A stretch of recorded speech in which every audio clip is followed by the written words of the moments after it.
Hello, I'm Alex Jones, a syndicated radio and television host based in Austin, Texas. And for many years, I've been exposing the criminal activities of the global elite, also known as the New World Order. And this collection of power-mad megalomaniacs has been using a successive string of terrorist events to usher in their corrupt world government. A world government where populations, their own documents show, will be herded into compact cities, will be issued national ID cards, and yes, even implantable microchips. But in this film, we're first going to look at some historical examples of tyrants and governments, oligarchies alike, using crises, in many cases, terrorist events that they themselves perpetrate against their population, against their own bureaucracies, to create a crisis, to get the people to exchange liberty for so-called security.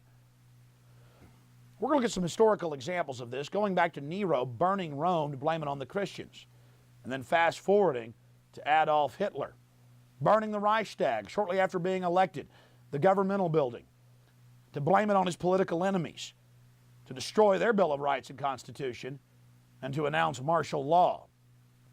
Then we'll look at the Northwoods document from 1962, where the Joint Chiefs of Staff and many other sectors of the federal government to the highest levels were planning to blow up airliners full of Americans, full of American citizens.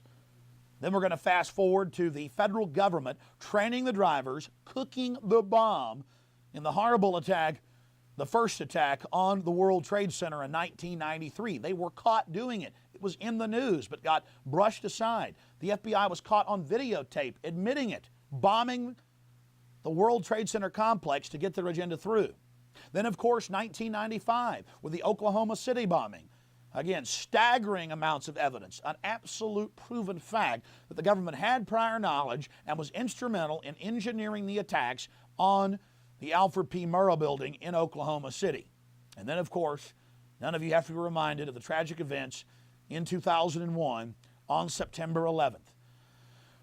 My friends, the government just didn't have prior knowledge of September 11th al-Qaeda attacks. They actually funded, trained, protected, coddled, shepherded al-Qaeda into this country, trained many of the terrorists at the Pensacola Naval Air Station, USA, threatened FBI and defense intelligence officers who tried to stop al-Qaeda, threatened them with arrest. Bush signed, now public document, W199I, 2 months before September 11th, threatening them with arrest if they tried to stop al-Qaeda.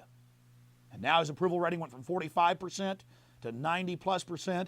The USA Patriot Act that has just eviscerated the Bill of Rights and Constitution has been passed, and yes, it pertains to Americans. Their cashless society, compact city control grid is falling into place. The people were preconditioned before all of these terrorist attacks to give up their liberties, and then the government will be able to protect them from terrorists. Look at who really stands to gain from this. Look who has the motive. You know, we tripled the FBI's anti-terrorism funding in 1996 after Oklahoma City. They didn't protect us in 2001 from al-Qaeda, did they? No, they funded and protected them, took their names out of the customs computers, took their names out of the airport computers. Nurse bin Laden back to health in a U.S. hospital. You're going to see all the evidence.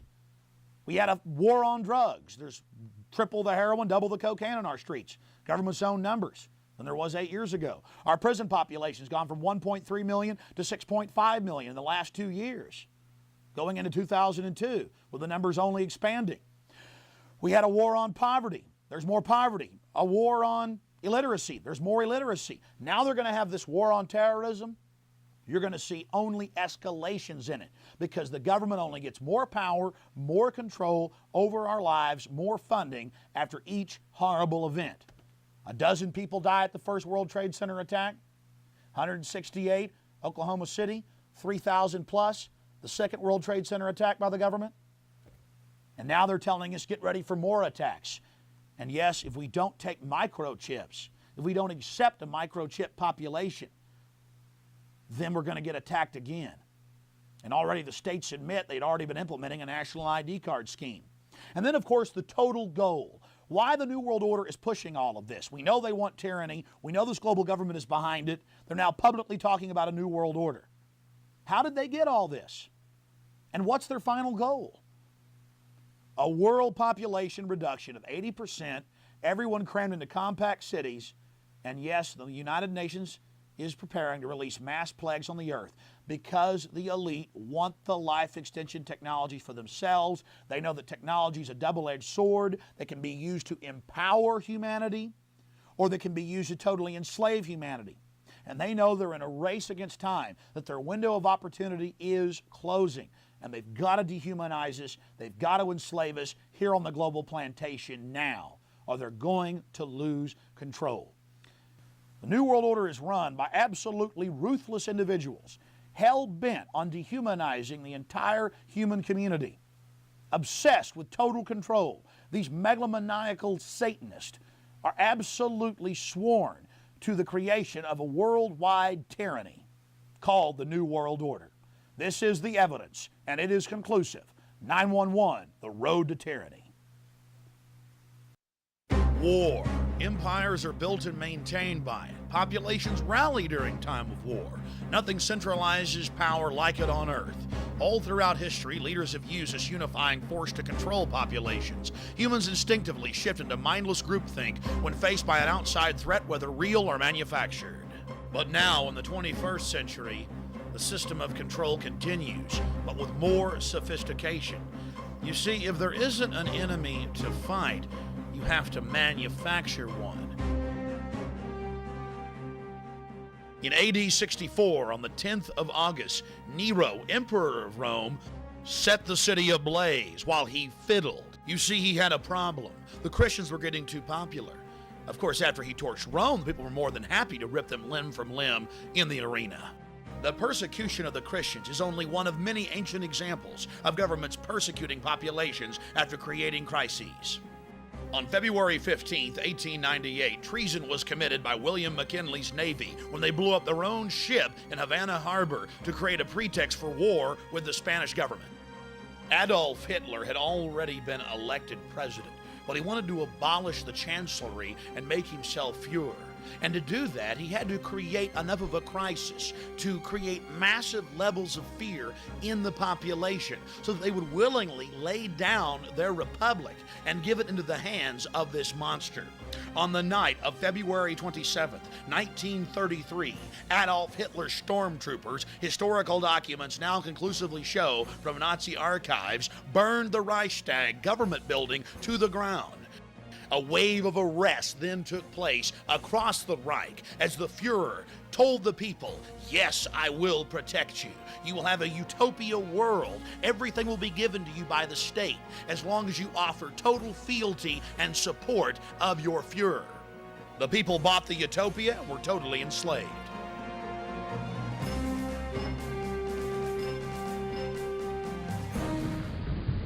Yesterday, December 7th, 1941, a date which will live in infamy. The United States of America was suddenly and deliberately attacked by naval and air forces of the Empire of Japan. It may have been a surprise attack to the American people, but not to the federal government and the military. Months before the attack, they knew the Japanese were preparing for an all-out assault in the Pacific. And now even the History Channel admits, as well as any other historical record, that Roosevelt 12 days before knew the actual date of the attack. They had Admiral Yamamoto's communique saying on the morning of December 7th, we'll attack the Pacific Fleet at Pearl Harbor and deal a death blow. Roosevelt had campaigned on keeping America out of the war. But his backers had been funding the Japanese war machine for years, as well as funding and encouraging Hitler's blitzkrieg. They needed a global crisis to bring in a global government and the birth of the United Nations. That's why 6 months before the attack on Pearl Harbor, Roosevelt had the Naval Command remove the code-breaking machines from Pearl Harbor as well as dismantle the radar. They had to have the crisis to create this global system of tyranny. Think of the dastardly deed they had committed, leaving our troops, our sailors, our boys to die. You see, the global elite had attempted to create a League of Nations at the end of World War I.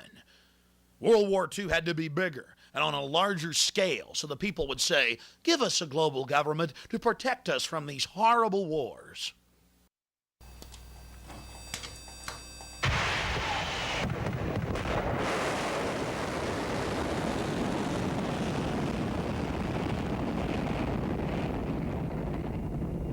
Good evening, my fellow citizens. This government, as promised, has maintained the closest surveillance of the Soviet military buildup on the island of Cuba. Within the past week, unmistakable evidence has established the fact that a series of offensive missile sites is now in preparation on that imprisoned island. The purpose of these bases can be none other than to provide a nuclear strike capability against the Western Hemisphere. In the early 1960s, the federal government needed an excuse, a pretext to invade Cuba. Seldom do we see examples as sterling as the Northwoods document, where the federal government actually put the plan to paper. It was actually carried in published media reports in ABC News and, of course, the Baltimore Sun. The federal government proposed blowing up airliners full of Americans, saying that casualty lists in U.S. newspapers would cause a helpful wave of indignation. The mad general, the architect of this plan, was General L.L. Lemonster, Chairman, Joint Chiefs of Staff. He got approval for his Faustian plan all the way up to the Secretary of Defense. President Kennedy was not amused. In the plan, they elaborated on how they could bomb Washington, D.C. and blame it on Cuba. Attack Marines at Guantanamo Bay using U.S. Army soldiers dressed up as Cubans. Or, they said, just like the sinking of the Maine to get into the Spanish-American War, we could blow up a ship again. Here they are admitting the problem reaction solution system and how effective it is to motivate the American people to get them behind a war, a nuclear war with Cuba and the Soviet Union. And you didn't believe that the government was capable of hijacking its own aircraft and killing its own citizens. President Kennedy had always been a servant of the elite, but he was so shocked by the Northwoods document that he signed Executive Order 11110 shortly before his death, announcing that he would abolish the Federal Reserve System. He also began to pull us out of Vietnam and signed an order to abolish the CIA. It was at that point that he was assassinated. You see, he had decided to be a leader of the people, to defend their interest, and the New World Order couldn't allow that to happen.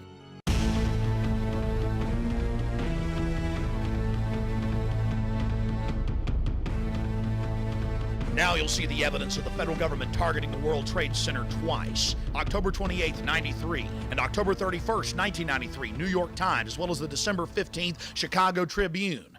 The federal government was actually caught on tape by their informants, ordering them to let the bombing go forward, to cook the bomb, to give the terrorists the detonators, to create yet another crisis, this time to usher in a police state and a war upon the American people. Unlike the Northwoods plan, the FBI actually carried out the attack on the World Trade Center in 1993. They actually hired a retired 43-year-old former Egyptian army officer, Ahmad Salam, and paid him $1 million and gave him real explosives, a detonator, and told him to build a bomb and to give it to the foolish people that he was controlling to allow them to attack the World Trade Center complex.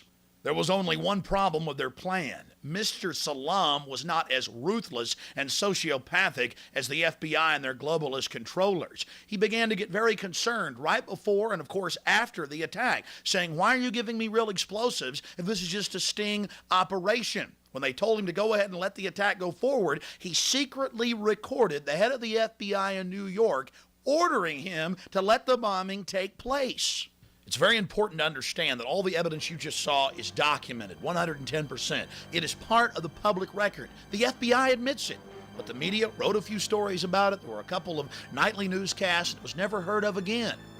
But unlike Pearl Harbor, where the government allowed the Japanese to attack as a pretext for war, the federal government financed and controlled this attack on the World Trade Center to create a system of anti-terrorism, to sic a homeland security system on the American people.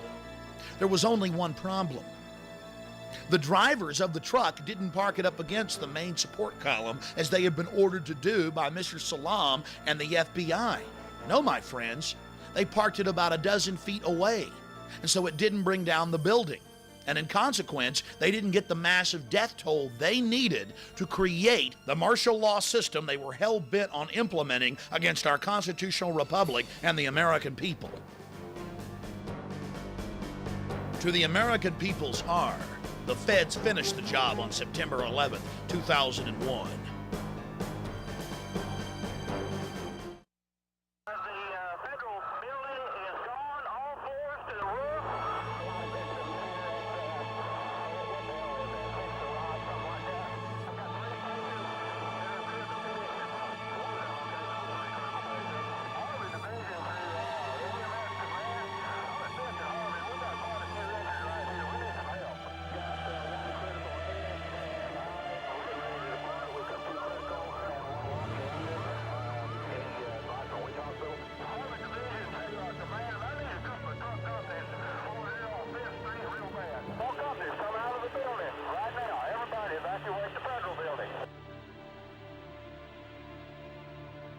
April 19th, 1995, in downtown Oklahoma City, multiple bombs ripped through the Alfred P. Murrah Federal Building. And as usual, federal fingerprints were all over this tragic event. Then President Bill Clinton, taking his orders from on high from the New World Order chieftains, needed a crisis to get his gun control agenda through, as well as his plans for a socialized America. Taking a page out of the Strong Men's Handbook, Bill Clinton knew that a crisis of this magnitude, endless images of mangled children, would pull on the heartstrings of the American people, and they would beg for the Anti-Terrorism Effective Death Penalty Act that he had failed to pass just a year before. The bill absolutely eviscerated massive sections of the Constitution and the Bill of Rights. We've been investigating this tragedy for over 6 years. The amount of evidence is staggering. Let's just hit some of the key points. Now let's get into it. Station that one explosion caused, because here's now what we are starting to learn about the succession, or what someone obviously hoped would be a succession of explosions. The first bomb that was in the federal building did go off. It did the damage that you see right there. The second explosive was found and diffused. The third explosive that was found, and they are working on right now as we speak, I understand, both the second and third explosives, if you can imagine this, were larger than the first. So try to imagine two- or threefold happening what we've already seen there. It is just incredible to think that there was that much heavy artillery that was somehow moved into the downtown Oklahoma City Federal Building. 2 other explosive devices were found that were not detonated, and they were larger than the first. I think he said another bomb. Oh my God, another bomb. We just saw, if you were watching there was a white pickup truck backing a trailer into the scene here. They're trying to move people out of the way so they can get it in. Appears to be the Oklahoma County Bomb Squad. It's their bomb disposal unit, essentially, is what it is, and it is what they would use to, if the report that we gave you just a few moments ago turns out to be correct, that they have found a second explosive device of some kind inside this building.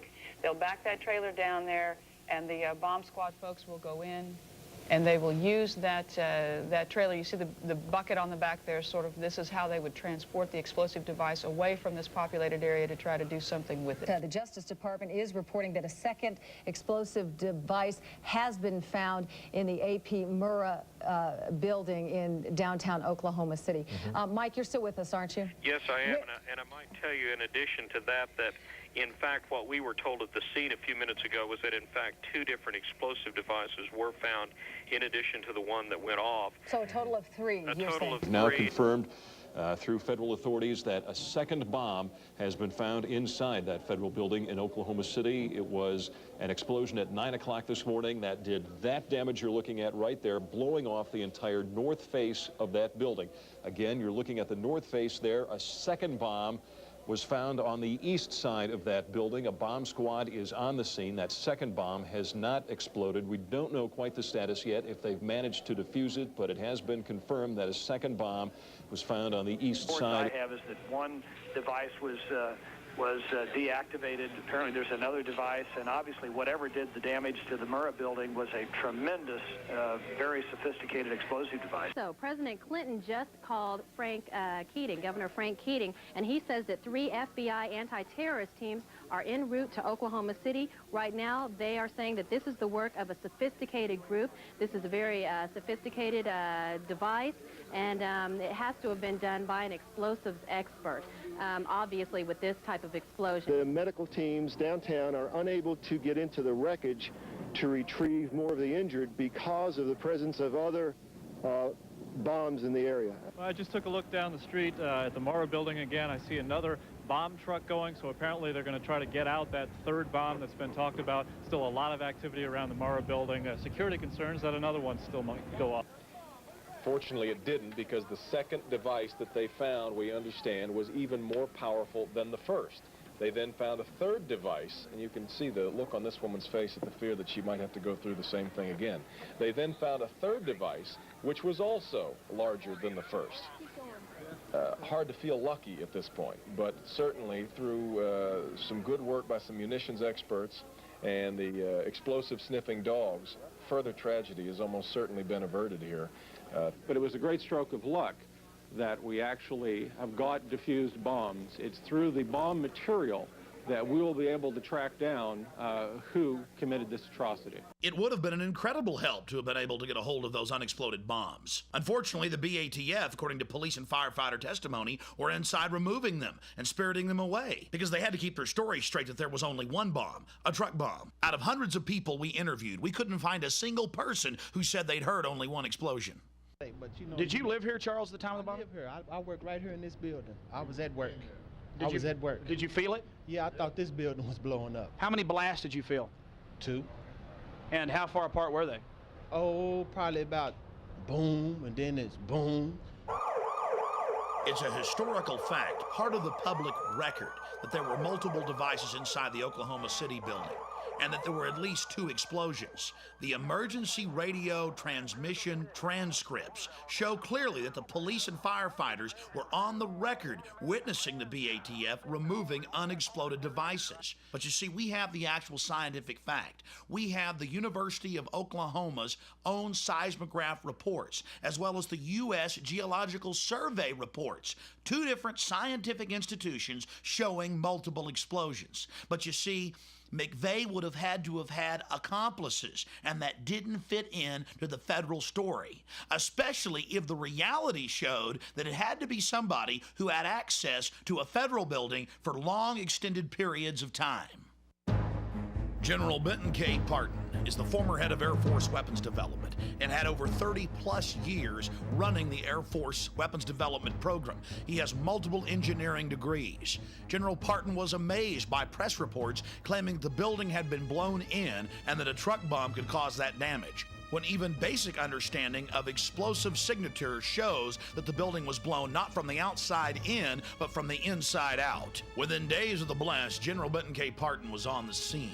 But of course he was barred access. But from video as well as photographs of the columns, it was obvious to any trained eye that the columns had been blown off by shape charges. In a detailed report, the former head of Air Force Weapons Development laid out the physics, the mathematics. It was a physical impossibility for a truck bomb, even made of military-grade explosives, couldn't even begin to approach the damage that was brought against the Oklahoma City Federal Building.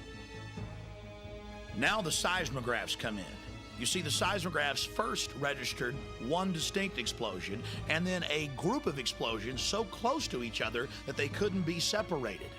You see, the feds had to have a diversionary blast. They had to be able to tell the world that it was that lone nut McVeigh out front. You see, they needed McVeigh's truck bomb outside so they could cover the fact that there was actually explosives inside the structure.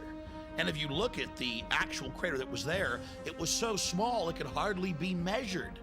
But later in media reports, it got bigger and bigger and bigger. Another key piece of evidence that General Parton raises is that a single bomb explosion cannot account for the failure of column B, which was further from the truck bomb than columns B4 and B5, which did not fail. He concludes that the asymmetrical nature of the damage to the Murrah building is one indication of demolition charges were being used in the bombing. In modern history, literally thousands of structures of every type and design have been destroyed commercially to make way for new structures. But that didn't matter to the BATF, the federal government, and the media. They turned structural engineering on its head, demanding, telling the world that a single truck bomb actually did this damage, and with this signature that clearly showed that the building had been blown out, not in. Not only was the scientific and engineering world in shocked disbelief, the general public wasn't buying the story because they'd seen what had happened. Now let's go to an actual news report the day of the tragedy. Some of the floors have just crashed together. I mean, there are some points where you just literally can't get in at all. And then from Chopper 4, at some particular points, we could see all the way through the building. That's the force of the explosion. It just blew out all the walls and everything inside. Blew out all the walls, blew out all the walls, blew out all the walls. Outraged by the federal cover-up, leaders from across Oklahoma, led by State Representative Charles Key, banded together to put together the final report, 550 pages detailing this criminal federal operation. Now let's look at the cowardice of the BATF. You see, they got a warning, but they didn't pass it on to the children in the daycare center. What he told him is that he thought that they had received a tip that morning of the bomb. Yet another witness, a rescue worker, says after she talked with an agent at the bombing scene, she also suspected the ATF was warned and agents stayed away from their office that morning. I asked him if his office was in the building, and he said yes, and I asked if there were any ATF agents that were still in the building, and he said, no, we weren't here.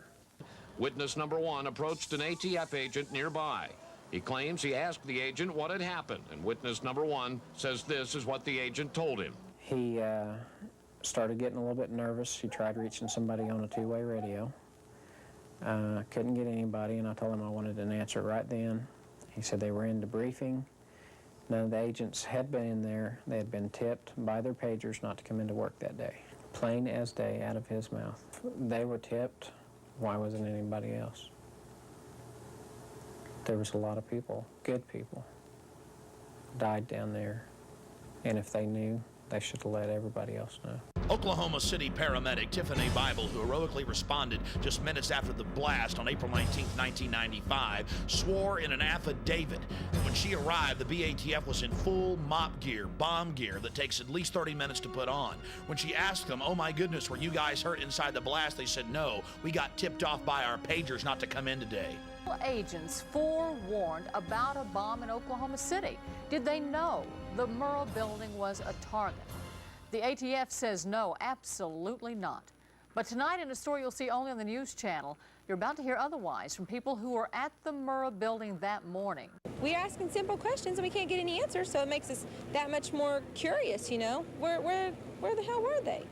The News Channel did ask for a private meeting with ATF officials to discuss the credibility of these witness reports, but the ATF refused, saying they had no more to say on the subject. Lee Harvey Oswald acted alone, and so did Timothy McVeigh in Oklahoma City. So we're meant to believe. But hundreds of eyewitnesses reported seeing Middle Eastern men crawling all over this operation. Let's look at John Doe number 2. Because I sat there and I seen McVeigh was with another person. Do you have any doubt in your mind that there was a passenger in the Ryder truck? That's even more. I have no doubt there was definitely a second person, no matter what. There was two people in this vehicle. John Doe number 2, and there was a $2 million price put on his head, and now they're saying there's no John Doe number 2. And our witnesses picked out of photo lineups. The News Channel shared the information and surveillance tapes of this man with the FBI. They've had some of that material long before our reports went on the air. In the building, and I looked out the window, and I seen the Ryder's truck, and I seen the man get out of the Ryder's truck. She was just 10 feet away from the man depicted in this sketch when he stepped out of the Ryder truck. He was olive complexion, and he had black curly hair. He was wearing the baseball cap, but his curls were sticking out of his head. It was short in the back, but you could still see the curls in his hair. He was not American. He was foreign. You can tell by his skin, his face, the way his face was. We asked FBI Dan Vogel if John Doe number 2 is still part of the investigation. Does he exist? The answer, yes. The FBI is still trying to locate and identify John Doe number 2. The man in our reports is Iraqi. Today, the FBI says they are not pursuing a Middle Eastern connection. This doesn't mean it has been ruled out. That could change tomorrow. State, local, and federal police around the country actually detained dozens of Middle Eastern men trying to exit the country. Former Iraqi Republican Guard officers like Al Husseini Hussein. Despite all this evidence, the Clinton Justice Department said, release them. We don't want to talk to them. There is no Middle Eastern connection. In the making of this documentary film, our team has interviewed scores of former FBI agents, current FBI agents, police officers, detectives who were on the scene and who worked the case. They arrested members of the Iraqi Republican Guard while trying to flee the United States. They would open up their bags and find blue jogging suits, bomb-making materials. They would try to hold them, try to charge them. They could have convicted them in front of a jury, according to my sources. But Bill Clinton demanded their release. Later, I interviewed David Shippers, the man that impeached Bill Clinton, that brought down the mob in Chicago. And David Shippers stated that the Oklahoma City bombing team was the same people involved in the World Trade Center attack on September 11th. And guess what? Al Husseini Hussein was actually working in the Boston airport. It's amazing. Now we see the grand plan of the feds. These people are actually working for them. All the evidence shows. And the details are chilling. We'll also focus on surveillance cameras, cameras that caught the bombing on tape and maybe the men behind the bombing. The News Channel has new information tonight that there's a chance surveillance tapes could be the smoking gun evidence. Now, we asked candid questions in a rare face-to-face meeting with ATF officials close to the investigation. We learned that video collected from downtown businesses the morning of April 19th may someday be played before a jury. Officials won't say who or what exactly is on the tape. However, numerous sources have confirmed the tapes exist and that they reveal more than one bomber. So what evidence are they asking for? They're asking for video taken from the Ryder truck from the Rigi Towers. Well, Kevin, it's a question we've all been asking. We've been asking that question since we first broke the story that surveillance cameras aimed at the federal building could have captured all those involved on tape. Now, sources have confirmed those tapes exist and that they show more than one bomber. The FBI also confirmed those tapes exist when they refused to release them, claiming the video is part of a criminal investigation. And now, for the first time, we get an on-the-record response from the head of the Dallas office, ATF. We learned that videotape could be unveiled as part of the prosecution's case. No officials will discuss specifically what's on the video, but we have been able to recreate some of what may have been captured by downtown surveillance cameras through the eyes of the witnesses. Now, you're looking at a computer recreation of the final movements of the Ryder truck according to the people who crossed its path at 5th and Harvey, moments before the explosion. Tonight at 10, the witnesses will detail their memories of how they believe the suspects carried out the crime and made their getaway. Now, all these accounts share a common and unsettling similarity. The witnesses say they saw several accomplices, including the infamous John Doe number 2. ATF officials tell us the elusive John Doe is still part of this case, but will not comment any further. However, they did tell us that there's a lot about this case we don't know yet, information you can't find in the indictments against Timothy McVeigh, Terry Nichols, and Michael Fortier. It was just hours after the bombing when the News Channel first told you about the possibility that surveillance cameras may have captured the explosion and the killers on tape. Our sources and sources for the LA Times describe what's actually on those tapes. The information shows some huge surprises, the biggest that it may have been John Doe number 2, not Timothy McVeigh, who detonated the bomb. Brad Edwards has the latest on the investigation in this exclusive News Channel report. Our new information comes directly from a source that has seen parts of those surveillance tapes. It also comes from reports now in the Los Angeles Times. But perhaps the biggest surprise is contained in the News Channel's own information.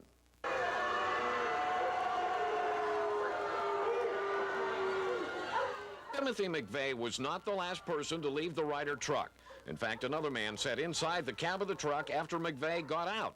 We believe that man is John Doe number 2, a man who, for all we know, is still on the loose, leaving open a vital question. Was it John Doe number 2 who actually set off the bomb, not Timothy McVeigh, as we've all been led to believe? News Channel 4 has for weeks been demanding copies of the surveillance tapes from the FBI. The federal government so far is dragging its feet. But many people in the investigation have seen the tapes, and now so has a source willing to describe to the News Channel what the tapes show. The LA Times report shows there was a surveillance camera near the corner of 5th and Harvey and another near the corner of 5th and Robinson. Federal investigators recreated the time sequence leading up to the bombing by matching the video and still photos from the surveillance cameras. Since we can't show you the tape ourselves, we're reenacting what our source says he saw on those tapes. As witnesses told the News Channel before, the tapes show the Ryder truck parked in front of the Murrah building where we now know the blast went off. As witnesses also told us, the tape showed 2 men sitting inside the Ryder truck. A man strongly resembling Timothy McVeigh gets out of the driver's side, steps down. He then appears to have dropped something on the step up into the truck. He bends down and appears to pick something up off the step. Then he turns and walks directly across 5th Street toward the Journal Record building. All this time, John Doe number 2 is still inside the Ryder truck's cab, sitting on the passenger side. Time passes. The surveillance tape is time-lapse photography. Without knowing exactly the time interval between shots, our source can't be sure how long John Doe number 2 sat in that cab. What was he doing all that time? Then the tape shows John Doe number 2 getting out of the passenger side of the Ryder truck. Again, the tape shows that a bombing witness accurately described what happened next to News Channel 4. I was standing in the building, and I looked out the window, and I seen the Ryder's truck, and I seen a man get out of the Ryder's truck. The tape shows John Doe number 2 getting out, shutting the passenger side door. He steps toward the front of the truck and is momentarily out of the frame of the surveillance camera. But shortly, he appears back in frame, walking toward the rear of the truck, still on the sidewalk in front of the Murrah building. Again, he turns east toward the front of the truck, looking toward the street. John Doe number 2 then walks diagonally across 5th Street toward the east, as if heading toward the YMCA or the intersection of 5th and Robinson. He again leaves the frame of the camera. Another camera shooting from another angle clearly shows the actual explosion that destroyed the federal building and killed 169 people. So what does the mysterious John Doe number 2 look like in the tapes? The man who stayed inside the Ryder truck, possibly triggering the bomb? Well, his features are obscured by a baseball cap in the portion of tape seen by our source. The same kind of cap shown in the composite drawing first released of John Doe number 2. The cap was a sports cap, flame style. The man himself was taller than the man resembling McVeigh and much thicker in build. He appears to have a dark or olive complexion. Our source saw only a few minutes of tape. He didn't see all of the almost 20 minutes of surveillance tapes that reportedly were distributed to FBI agents around the country to help in their investigation. But they do show enough to raise some crucial questions. Who actually set off the bomb? What was John Doe number 2 doing in the cab of the truck after the McVeigh lookalike got out? And how did John Doe number 2 get away from the Murrah building? My understanding is there was a video of McVeigh getting out of the Ryder truck, jumping into this other pickup with John Doe number 2. Well, where's that video? Are we ever going to get to see it? Do you realize what you've just seen, America? The government had multiple surveillance camera tapes. In fact, when it finally came out in court, when the federal government declared in 2001 that they wouldn't release the videotapes because of national security implications, that there were actually 12 surveillance camera tapes that had these different Islamic individuals, these Arabic men with McVeigh and others, as well as the BATF hiding out right down the street, preparing to pounce on the operation and declare themselves the heroes, the saviors, the victims. Think about it. Now in 2001 and right into 2002, the federal government claims national security and refuses to release 12-plus surveillance camera tapes. What are they hiding? And the feds never tried to use it in court. I mean, if they had McVeigh pulling up alone and bombing the building and it was just a truck bomb, why not use the actual surveillance camera tapes to do it? But they didn't do that. You have to ask yourselves why. What's on that tape? Well, after you've seen all this evidence, it's clear. Federal involvement. Ratcheting up the police state right here in America. Danny Coulson, the FBI's top counterterrorism agent, checked into an Oklahoma City hotel nearly 9 hours before a truck bomb nearly leveled the Alfred P. Murrah Federal Building.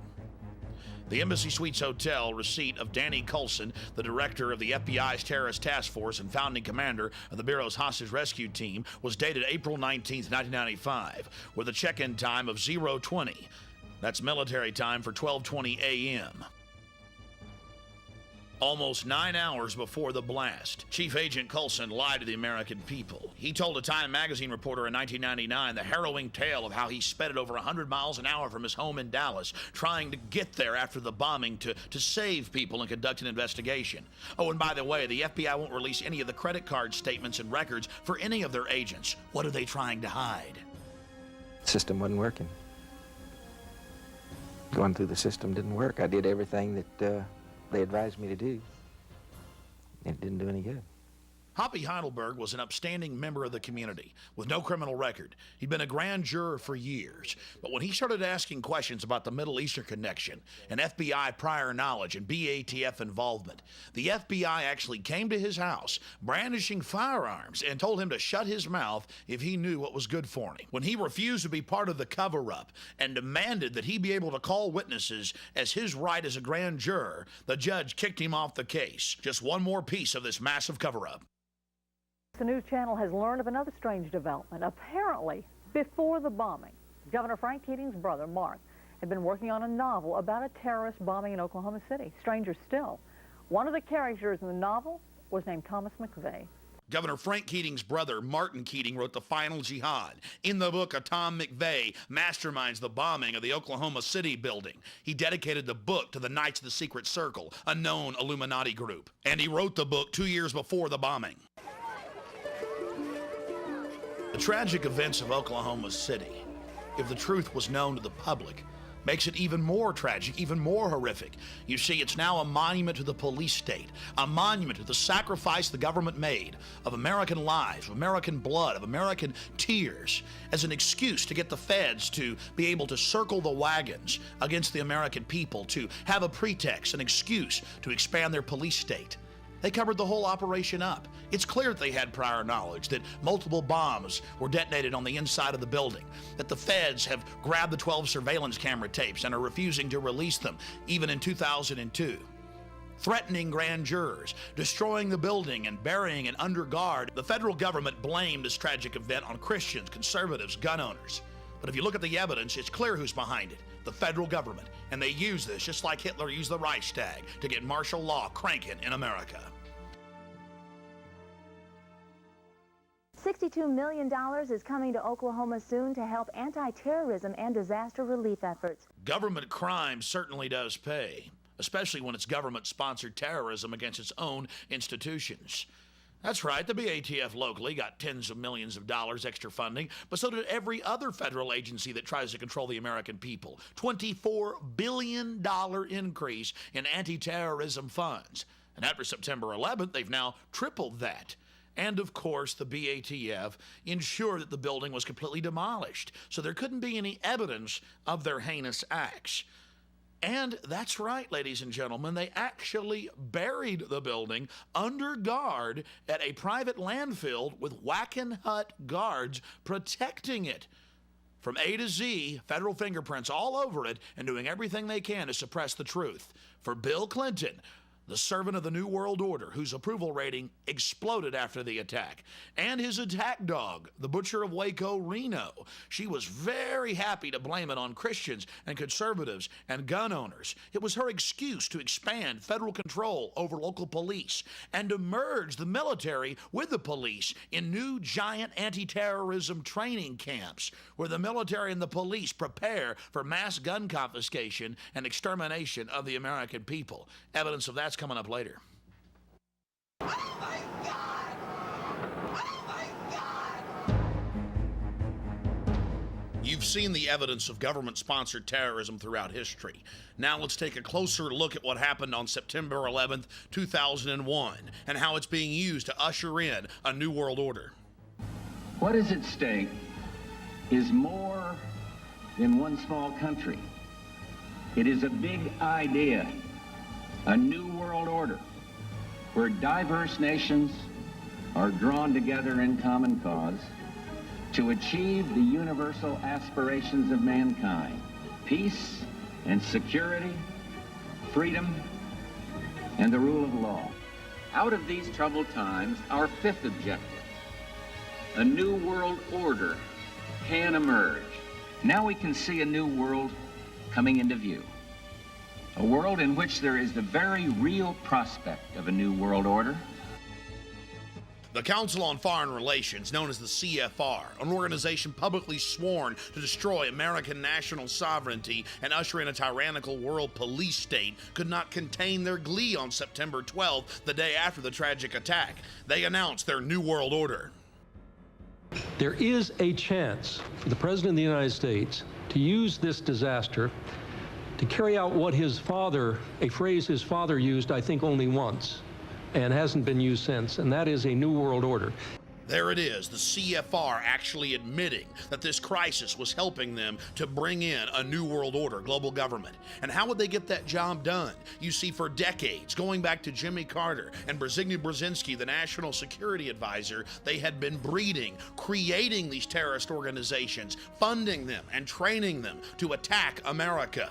Brzezinski, co-founder of the Trilateral Commission with David Rockefeller and other luminaries of the global system, actually bragged in his 1998 book, these criminals love to brag, The Grand Chessboard, of how America would be attacked by Afghan terrorists and how global government, a war for global government, would then take place in Central Asia. How it could be used to roll out national ID cards and a global police state here in the United States. All of this being planned back in the 70s, 80s, and 90s. The relationship between the CIA and the Afghan freedom fighters, the Mujahideen, even predates Ronald Reagan. The bonds that were forged there with the Central Intelligence Agency led to the creation of their super asset, Osama bin Laden, the rich Saudi Arabian sheik whose family to this day builds all U.S. military bases in the Middle East, North Africa, and in Central Asia. It's on the record that bin Laden's a CIA asset, and every time an American president needs a distraction overseas, a ship or an embassy gets blown up. On October 12, 1998, the USS Cole, while docked at the port of Aden in Yemen, was attacked. 17 Americans were killed, 39 wounded. Sacrificed yet again on the altar of globalism. Just like clockwork, every time Bill Clinton was in trouble, an embassy, a ship, a barracks was blown up. Just like Oklahoma City, the CIA asset bin Laden was delivering time and time again, and Bill Clinton was there protecting him, refusing to allow foreign countries like Sudan, even Iraq, and Afghanistan to give them the files of where al-Qaeda was in the world, and yes, where they were active even in the continental United States. Sudan even offered to arrest bin Laden 3 separate times. Bill Clinton answered by bombing with state-of-the-art cruise missiles their only pharmaceutical plant. Denying Africa desperately needed medicines. You see, in reality, it's a lot bigger than just Republican or Democrat. The reality is the Central Intelligence Agency, controlled by Wall Street, has been grooming this creature and his family over the last 50 years to carry out dangerous projects in the Middle East, Central Asia, and North Africa. Back in 1996, the CIA worked in tandem with Pakistan to create the Taliban. Then in 1998, when the Afghans offered to arrest bin Laden, the CIA responded, publicly telling him to do no such thing. They needed this boogeyman for one more big action, and his family the entire time was being rewarded with giant satellite company deals, oil company mergers, and some of the biggest construction projects in the world. New world coming. America will become increasingly vulnerable to hostile attack on our homeland, and our military superiority will not entirely protect us. Americans will likely die on American soil, possibly in large numbers. Americans will likely die on American soil, possibly in large numbers. Possibly in large numbers. Possibly in large numbers. Shortly after September 11th, witnesses came forward documenting that bin Laden had actually met and planned the September 11th attacks with the CIA for 10 days in Dubai in an American Army hospital. French intelligence was so upset by what they had learned that they actually got media reports published before September 11th, specifically warning that bin Laden was planning to hijack aircraft and fly them into tall buildings in downtown Manhattan, as well as the Pentagon. Of course, the Pentagon, the Defense Department, didn't need to be warned. First media reports that came out said that 5 of the hijackers had been trained at the Pensacola Naval Air Station. Later media reports in the Pensacola News Journal confirmed that 3 of the hijackers had been trained at the Pensacola Naval Air Station 2 years before September 11th. The San Francisco Chronicle also reported that one of the top lieutenants of al-Qaeda was actually an FBI asset, not to mention a member of the U.S. Army. The next piece of evidence you're about to see is the biggest smoking gun of them all. President George W. Bush signed Presidential Decision Directive W199I, telling FBI agents as well as defense intelligence officers that if they tried to stop al-Qaeda, they would be arrested under national security implications. It's been in every publication from the Wall Street Journal to the Washington Times. Actual lawsuits have now been filed by FBI agents who are outraged by the fact that they were not allowed to stop al-Qaeda. The global crime syndicate that George W. Bush and his family fronts for has everything to gain from the September 11th attacks: a national ID card, a national control grid, a cashless society. It's part of the public record. George Bush signed the documents threatening Defense Intelligence and FBI agents with arrest if they stopped al-Qaeda. This is the most absolutely treasonous, treacherous thing he could possibly do. George Bush is a mass murderer. Before the Bush administration shut him down, CNN's American Morning with Paula Zahn actually reported that FBI Deputy Director John O'Neill resigned because he felt the U.S. administration was obstructing the FBI and their attempt to stop al-Qaeda. They went on to report that Bush signed W199I, restricting the investigation. Again, this is high treason, absolute fact. George Bush signed this public document. BBC has a copy of it, and George Bush is an intimate partner with bin Laden, a traitor to America. Months before September 11, 2001, Indian as well as Pakistani diplomats had gone public with the fact that U.S. Special Forces were massing in Tajikistan, preparing for a full-scale invasion of Afghanistan. So the U.S. government was massing troops outside Afghanistan, publicly getting ready for an invasion right before September 11th. Another smoking gun, another red flag. We already talked about the Deputy FBI Director, John O'Neill, quitting because George Bush signed an order not allowing him to stop al-Qaeda. You're probably wondering, why doesn't he go public now? Well, there's a problem. Mr. O'Neill is dead. His new job was working as the head of security for the World Trade Center complex, and he died in the collapse of September 11th, his first day on the job.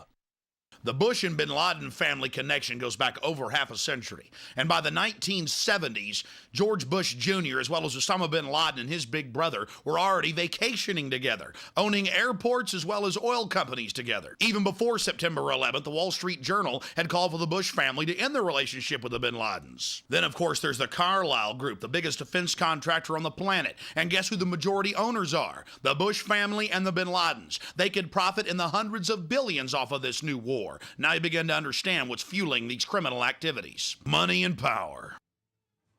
Dozens of respected publications have asked a simple question. What brought those buildings down? Especially Building 7 that wasn't even hit by an aircraft. Lou Caccioli, a 51-year-old firefighter in New York who was trapped inside the building, reported that multiple bombs were going off all around him. There are other eyewitnesses, former military munitions experts and police officers, as well as structural engineers. The oldest firefighting magazine in the country was absolutely outraged, demanding a real investigation. According to their evidence, there's no way that aircraft could have brought down those buildings. And don't forget Building 7, nothing hit Building 7, but still it collapsed in a symmetrical fashion. The September 12, 2001 San Francisco Chronicle reported that Mayor Willie Brown was warned by the federal government not to fly on September 11th. He was warned the evening before. Now, of course, under pressure from the White House, Willie Brown refuses to say exactly what federal agency warned him, just that he was warned not to fly on September 11th. I wish the rest of the American people would have gotten that warning. But of course, if the American people would have been warned, then the government terrorist attack wouldn't have had its desired effect, to have the people begging for a nightmare global police state. On September 3rd, Salman Rushdie, author of the Satanic Verses, got a warning from the U.S. authorities not to fly. They went so far as to ban him publicly from flying, and the FAA admits they did it on the record. More chilling evidence of the U.S. government's prior knowledge. But you're saying, hey, wait a minute, what was that whole war about? We went in there and took out the Taliban. No, they escorted a couple hundred goat herders to torture them publicly at Camp X-Ray in Guantanamo Bay. The real leadership of al-Qaeda and Taliban, the few that were left in Afghanistan when the war started, were flown out to safety and paid in gold bars in Pakistan by the U.S. federal government. Here's George Bush at the United Nations telling the people not to tolerate anyone that investigates these facts.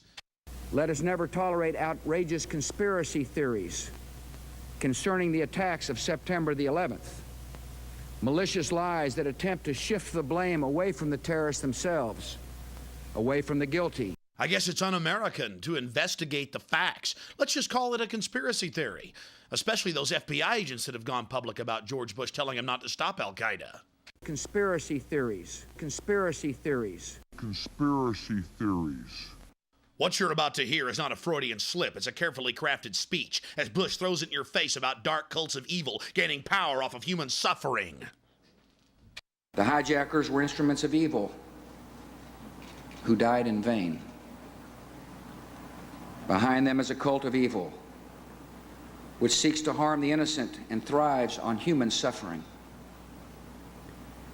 Theirs is the worst kind of cruelty, the cruelty that is fed, not weakened, by tears. Theirs is the worst kind of violence, pure malice while daring to claim the authority of God. We cannot fully understand the designs and power of evil. It is enough to know that evil, like goodness, exists. And in the terrorist, evil has found a willing servant. Evil has found a willing servant. Evil has found a willing servant. 5 months before September 11th, David Shippers, the man that impeached Bill Clinton, that brought down the mob in Chicago, was actually getting investigative reporters on the O'Reilly factor warning of an impending terror attack on Lower Manhattan. We'll take you now to an exclusive interview with David Shippers from my syndicated radio broadcast. I began to get information concerning the Middle Eastern connection in Oklahoma City. And we've had Colonel Craig Roberts, who was a detective working the case, on this show many times a month before the attack, predicting one was imminent right here on this show. Yep. And he has all that same information. They actually arrested some of these guys, and the Justice Department in 95 said release them. That's right.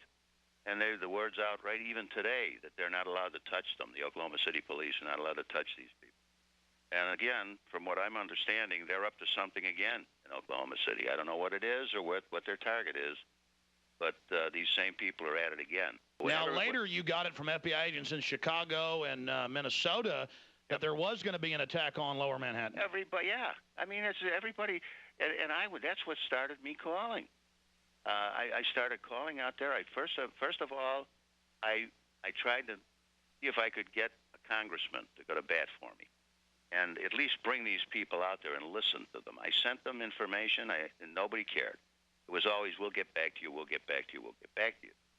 Then I reached out and tried to get to the Attorney General when finally we got an Attorney General in there that I would be willing to talk to.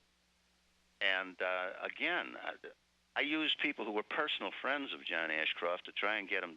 One of them called me back and said, all right, I've talked to him, he will call you tomorrow morning. This was like a month before the bombing. The next morning I got a call. It wasn't from Ashcroft, it was from somebody in the Justice Department. One of his handlers. Yeah, and I started telling him the situation. He said, well, you know, we don't start our investigations at the top. I said, I'd like to talk to the Attorney General because this is vital. And he said, we don't start our investigations at the top. Let me look into this, and I'll get back to you. Well, as I sit here today, I've never heard from him. Now, again, David Shippers, I mean, you're big in Washington. You were the top lawyer that got Clinton impeached. You're highly respected. You know the senators, the congressmen. You're calling up. You've got these FBI agents and others feeding you this information. They're being pulled off the cases. They're angry. That's even been in the news now from Minnesota and Florida and other and Illinois. They know what's going to happen. The Sudanese in 96 and 98 tried to arrest bin Laden for Clinton, tried to give us the names of al-Qaeda. Clinton wouldn't take it. Didn't want any part of it. Wouldn't touch it. So we've got all this developing. We've got police officers and FBI on the ground who know who bombed Oklahoma City. They've got them in custody with blue jogging suits and bomb-making components. They're ordered to release them. All this is unfolding. 3,500 to 5,000 Iraqi Republican Guard. We know there's a Saddam-Iraqi connection here. I mean, they knew this. Why in the world, David Shippers, did they allow this to take place is the question. I'll tell you something. This is one of the things that, to me, it is almost inconceivable that with the knowledge they had that they would turn their back, just assume that they had investigated and gone in after the Oklahoma City bombing as they're doing now. There never would have been an attack on the trade towers. As a human being, as a former prosecutor, as a lawyer, as a guy who represents agents all over the United States, it is inconceivable to me that those bureaucrats in Washington would turn their back on the obvious for their own purposes. And now the World Trade Center complex is absolutely destroyed. Yeah, there's more coming. Now, you say that from your sources, I know you represent a bunch of FBI agents that are hopping mad. You probably can't talk about the specifics. You say you're representing them. Are they getting ready to sue or something? Oh, well, they're hoping to. I don't want to get them in court. I want to get them into the Intelligence Committee, somebody who can go to these, someone who has the authority and the ability to go to the FBI bureaucrats and say, butt out, we're going to do this right.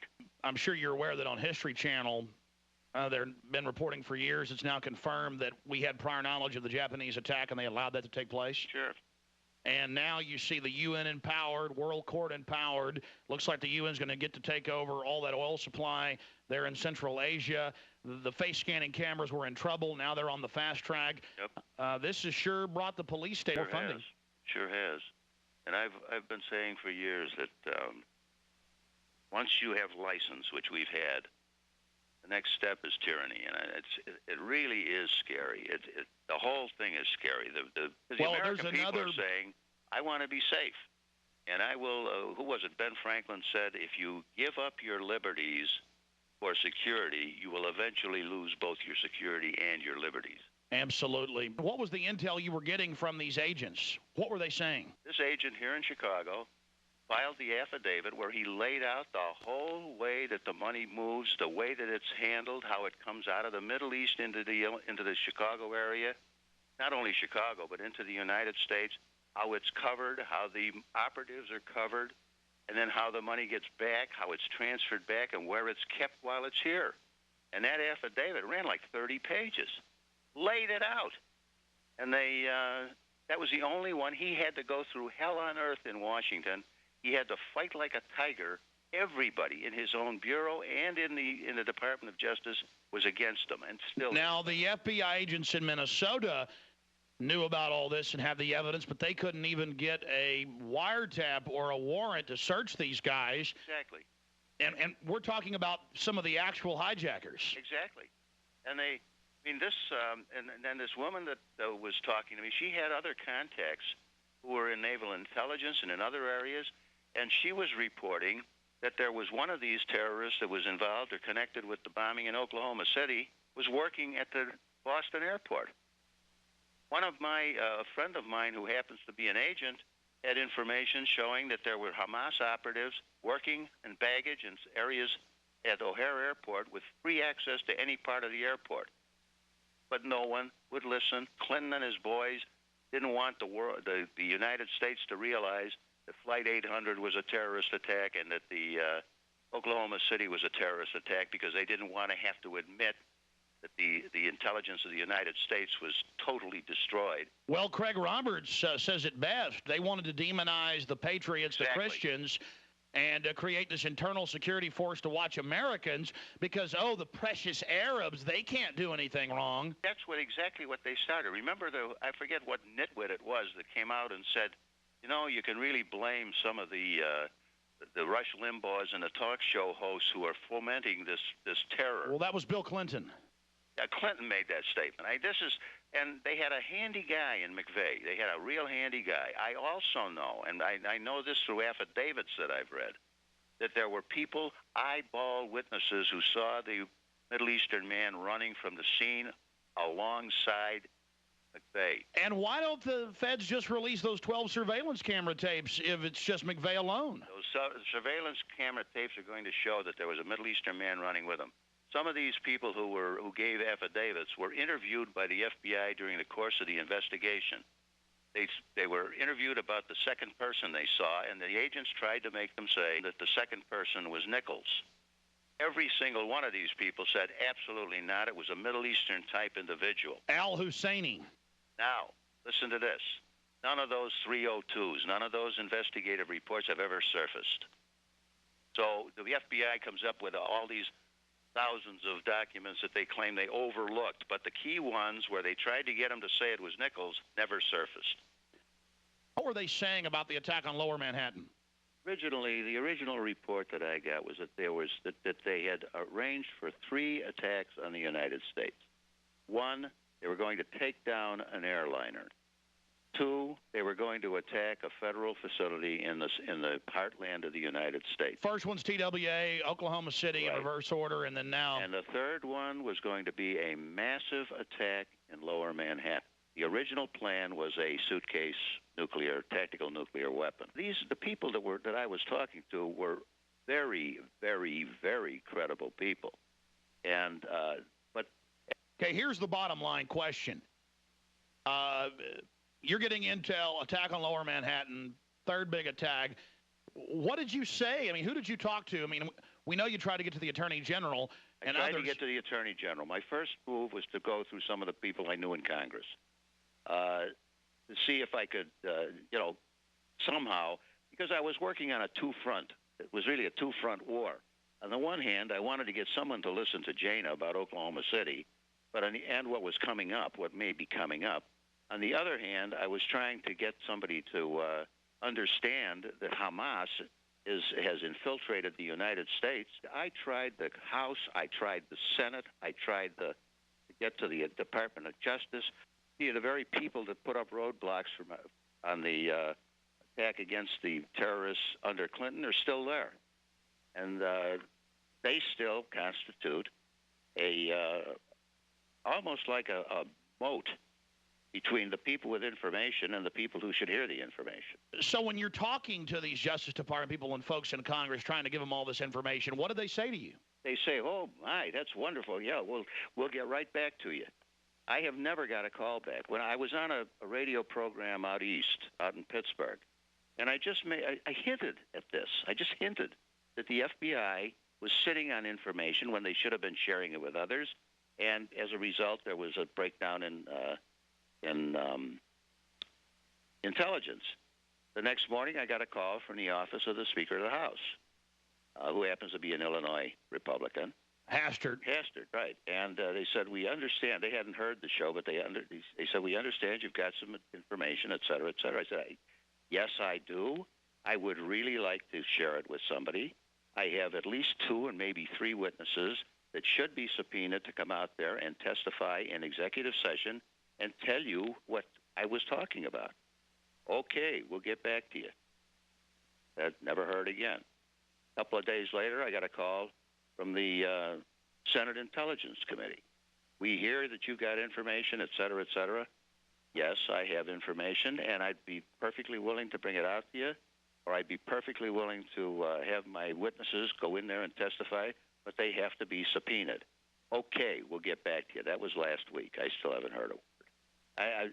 I talk to people like you who are in the media, people who are really well aware of what's going on, and they cannot believe that this can happen. Strangely enough, the one people that I haven't heard from is the FBI intelligence people.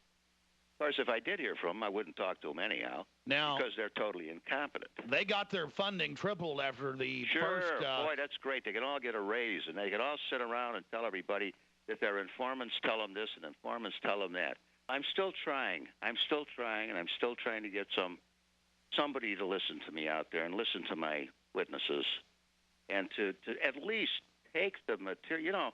Dana Davis had the same stuff she showed me. She walked into the FBI in Oklahoma City shortly after the bombing and said, here, I have all this material. It may be of some assistance to you. And they said, we don't want it.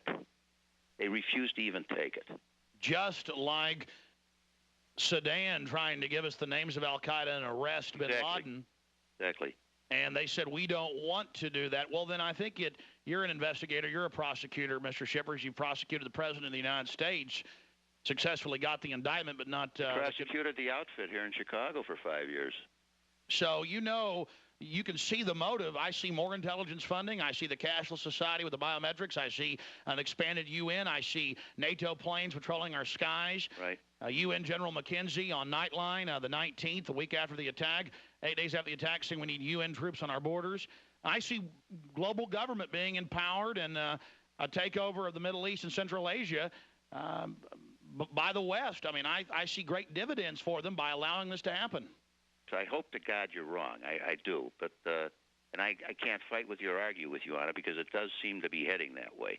For trying to protect their country, the heroes get crucified. The heroes get crucified, and the bureaucrats sit out there and tell each other what a great job they're doing until another city blows up. And then they say, we need more tools. They have all the tools in the world. They could have found the money years ago if they had just listened. We've got to go public because we tried to do it the right way. We tried to do it by going to the people in whom you would normally repose your confidence and trust. It didn't work. Nobody cares. Well, we know this. The bureaucrats are going to get even more funding now. You want more evidence of prior knowledge? The October 24th, 2001 Associated Press reported that Ari Fleischner, in a White House press briefing, admitted that George Bush and much of his cabinet were already on Cipro on September 11th, 3.5 weeks before the first traces of it popped up in Boca Raton, Florida. This is a whole nother section. We can make a whole other film on it, but it was actually proven that the anthrax was sent from Fort Detrick, Maryland, a U.S. weapons lab, again to create fear. Another smoking gun. It never ends.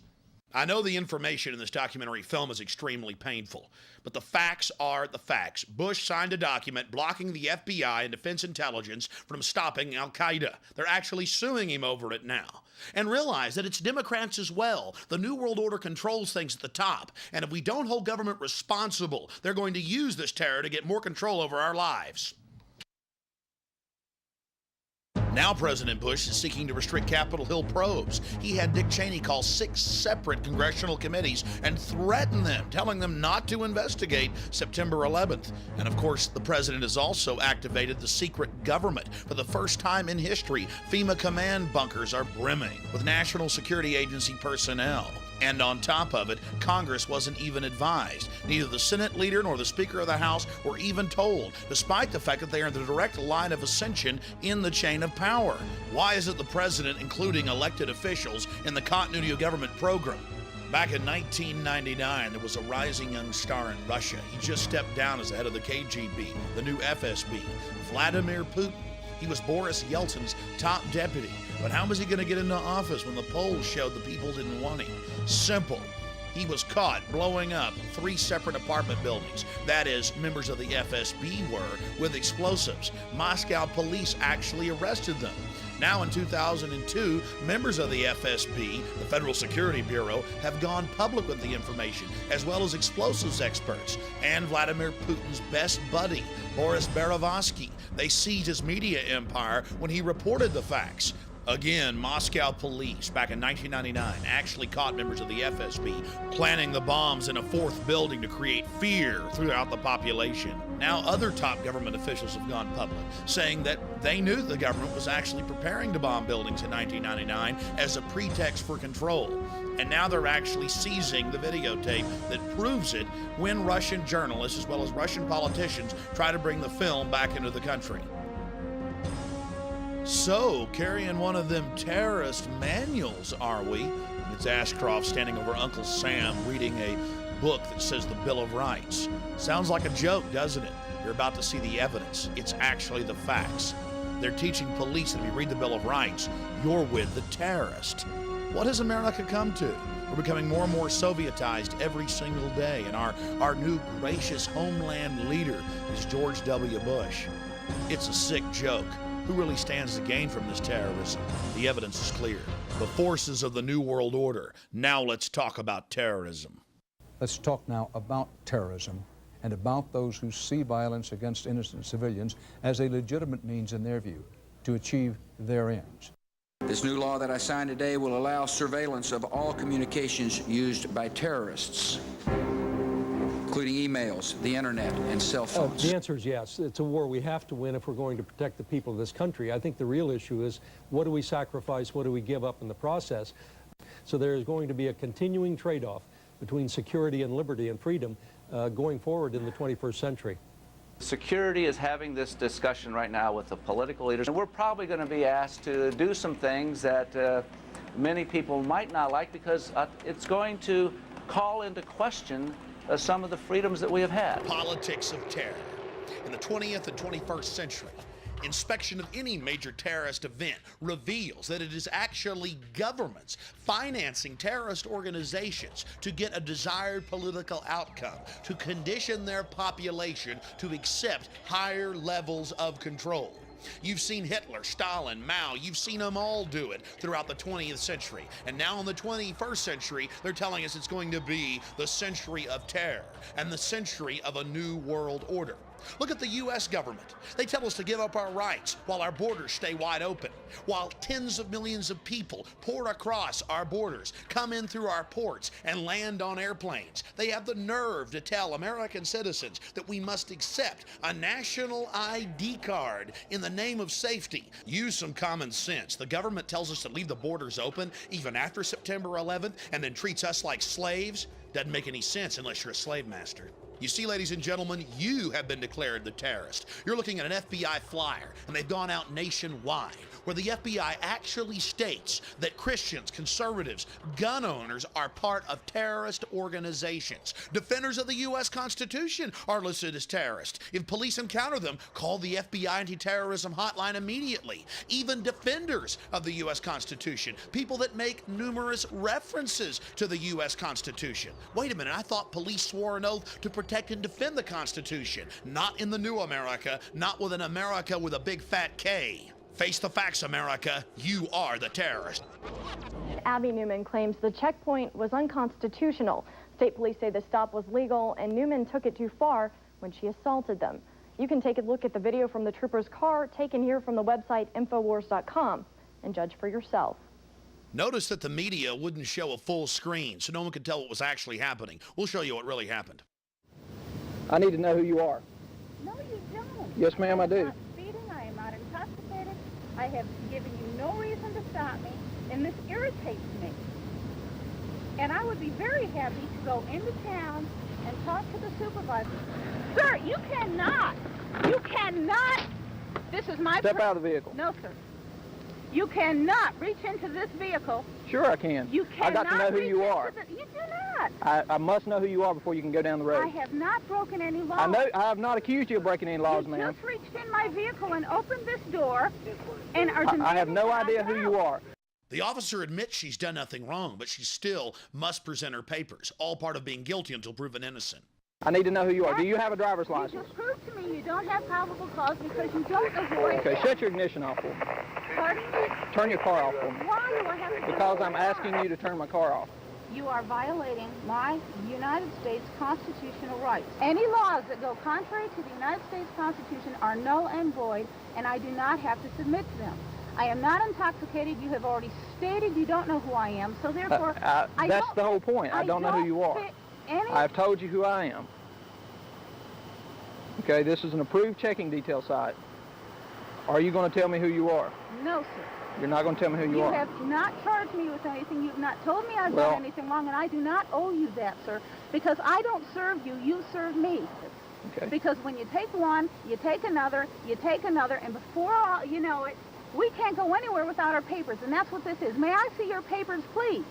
You can't travel down this road, ma'am, unless you show me your papers, please. You've already told me that the stickers are in order. I wasn't traveling in undue speed. I've done nothing wrong, and this is absolutely wrong. Don't reach inside my vehicle. I'm going to place you under arrest for obstruction of justice.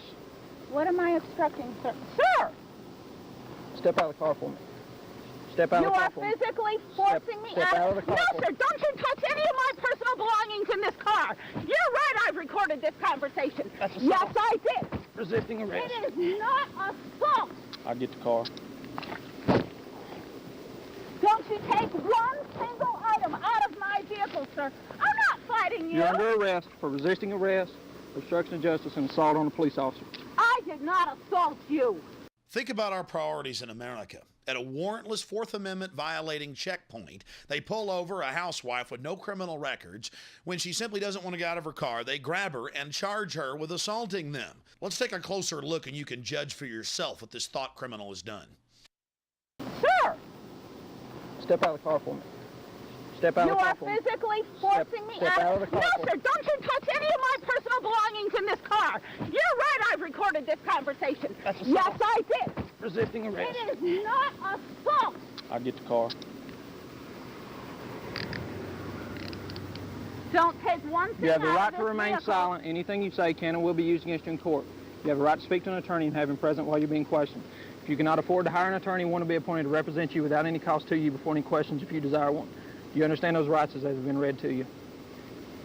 Do you understand your rights as they've been read to you?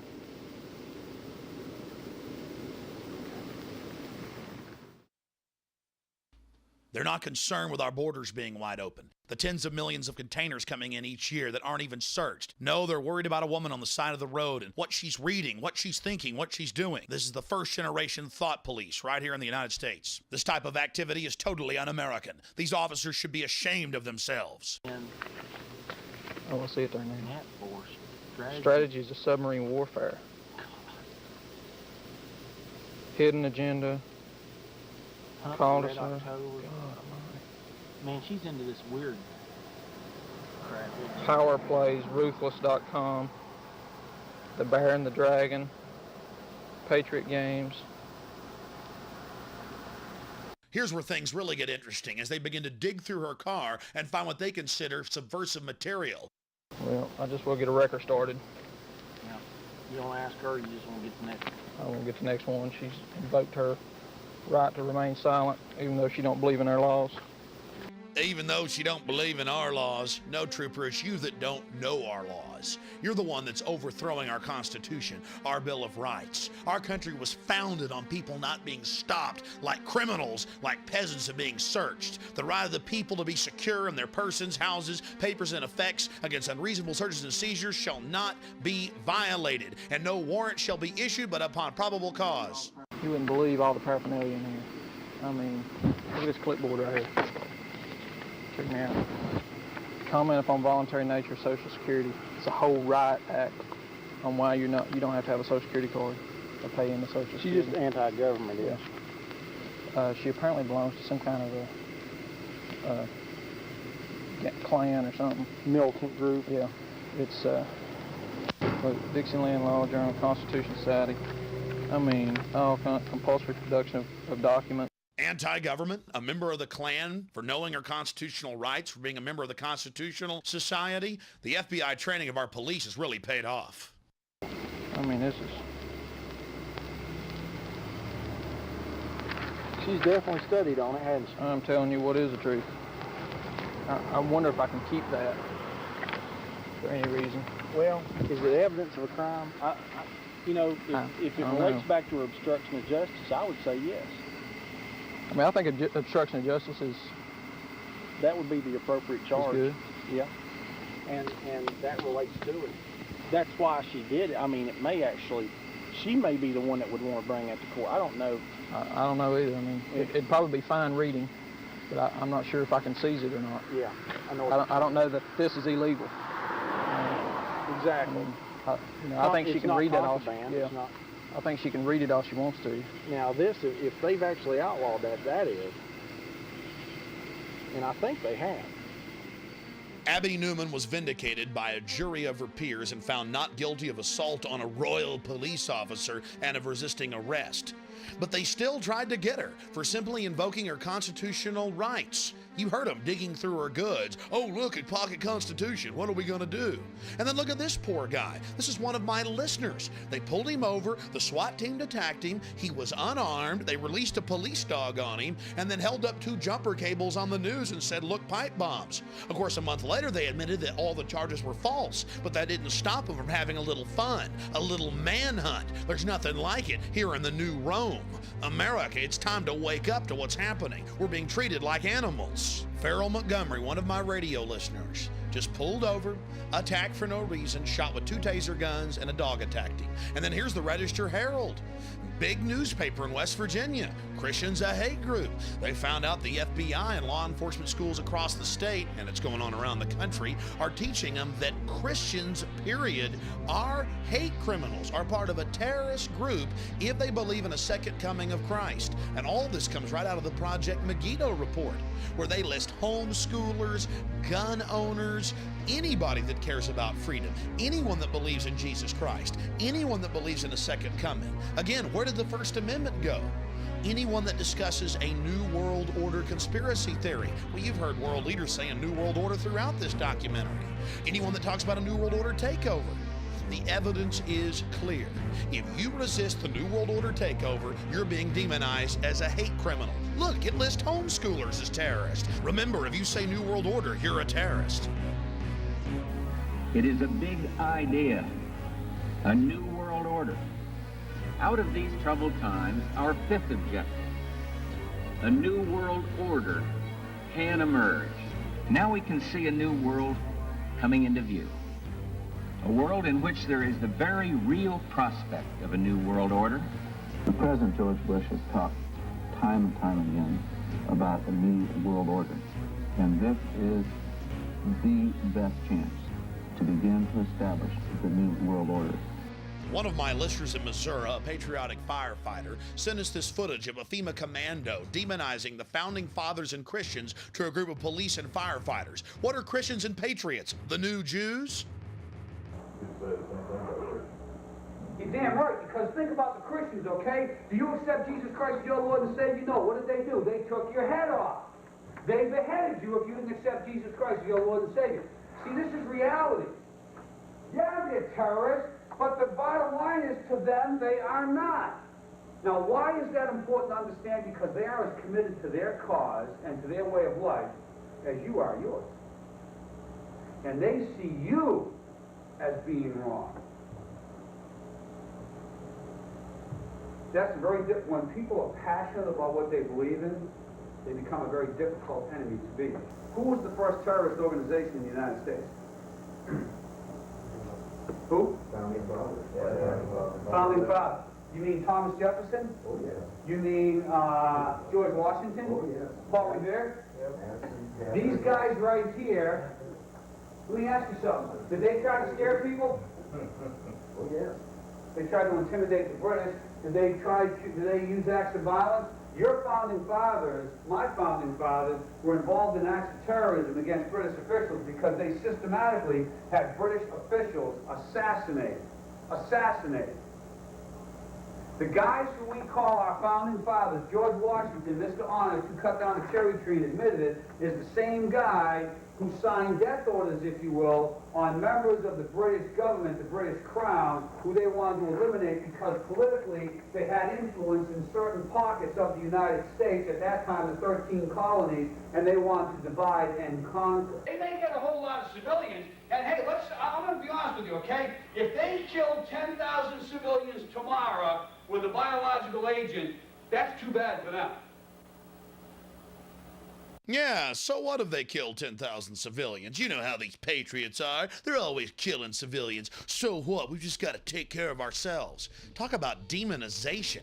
If anybody's going to kill 10,000 civilians, it's the feds. All the evidence shows it's the feds killing people, 3,000 plus at the World Trade Center and Pentagon. Here's Bush signing the USA Patriot Act that literally eviscerated the Constitution and Bill of Rights. Section 213 delays warrants. It means they can sneak in your house for any reason, take whatever they want, and never even tell you they were there. But you're like, oh, that's okay. There's a sunset clause. Well, if you look at that subsection, all of the key areas that violate your constitutional rights, there are no sunset provisions. Out of 1,016 sections, 802 has to be the most frightening.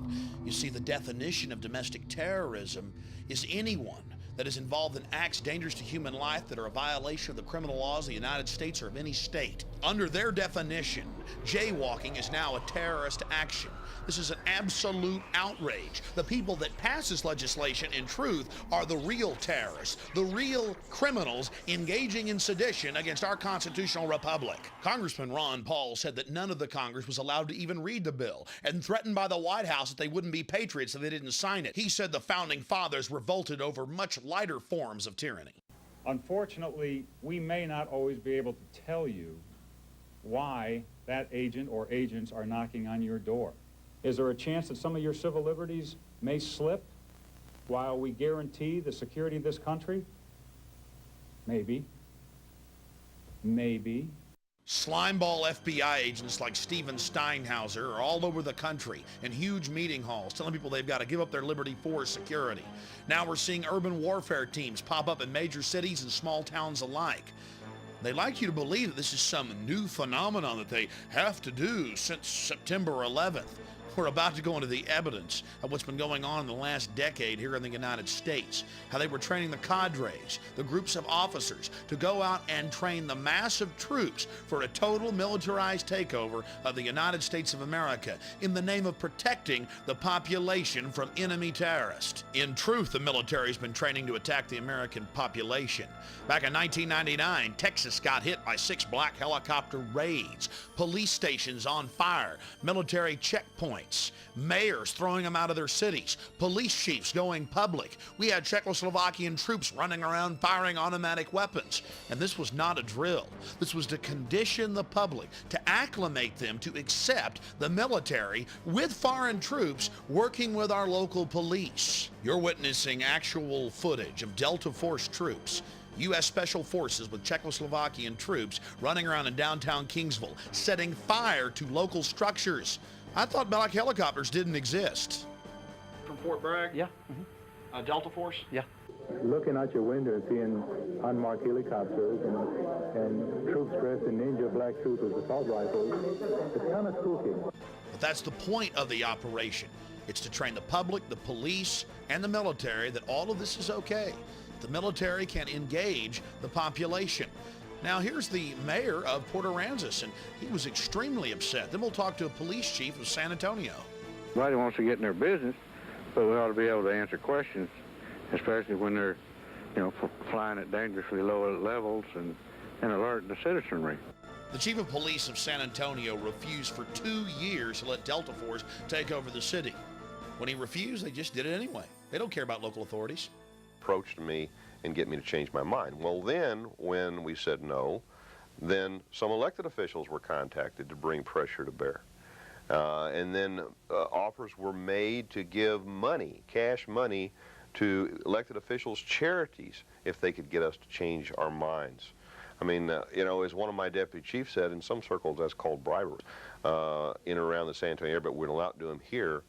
Next time, I'm still getting contacted by various officials. I mean, they never would take no for an answer. So they weren't respecting your jurisdiction? They were not respecting our jurisdiction. I don't think they respected our decision to go into predominantly minority areas of the city where we had vacant warehouses and buildings and try to do those types of exercises at those locations in the middle of the night. Oh, I'm sorry, middle of the night? In the middle of the night. Sometime between 9 p.m. and midnight. People become frightened. And we do a lot of our decision-making on experiences that have happened in a lot of other cities. We were very concerned with some things that have happened over there, and we didn't get any real good, clear answers. So they were being secretive about it? Very secretive. We're just curious about Army Special Operations from Fort Bragg coming here, Delta Force. And we'd like basically to ask some questions about was the public informed beforehand? Are y'all aware of the 10th Amendment and posse comitatus and things like that? No, I'm probably not aware of the 10th Amendment, but I made the decision not to inform the public. He made the decision not to warn the public or the emergency managers or the police when 8 black helicopters slammed into the town. Here's the chief of police in Alice admitting foreign troops. Government is training other so-called friendly countries, or? They are training friendly countries, and I'm not at liberty to give you their names, but I know that they are. And they were there in Alice, or a couple weeks ago. There was some present, yes, sir. The foreign troops were there. Now the NATO aircraft are in our skies, and they get to burn out police stations 3 days after the police pull out. It had to be a proper spectacle for the old folks home across the street. Foreign troops burning out police stations. But that's okay, because it's just for fighting foreign enemies. Well, here's actual footage from Fort Hood, Texas, as the BATF, the gun confiscators, train with the Green Berets for an assault on the Waco compound, the wooden church full of men, women, and children, violating every canon of a free society. The military, with the state police and the BATF, assaulted the Branch Davidians. And then, of course, on April 19th, they actually burned the structure down, full of men, women, and children. The training, the assaults on the population have been going on for over a decade here in the United States, and the death toll is climbing. What's happened to our special forces? What type of cowards have they been twisted into that they go out and attack American citizens, wooden churches full of men, women, and children, and then slough it off as if, oh, well, they're just a bunch of cult members? Whatever happened to live and let live? And whatever happened to the federal law barring troops from assaulting civilians? Whatever happened to the 1878 law, Posse Comitatus? Unfortunately, it was flushed down the toilet a long time ago. Well, here we are in Northern California in Oakland, and Marines have come in for Operation Urban Warrior, what should be deemed Operation Desensitization of the Population. And they have their role players, they have their fake camps set up, you name it. We're going to take you in and show you what's happening.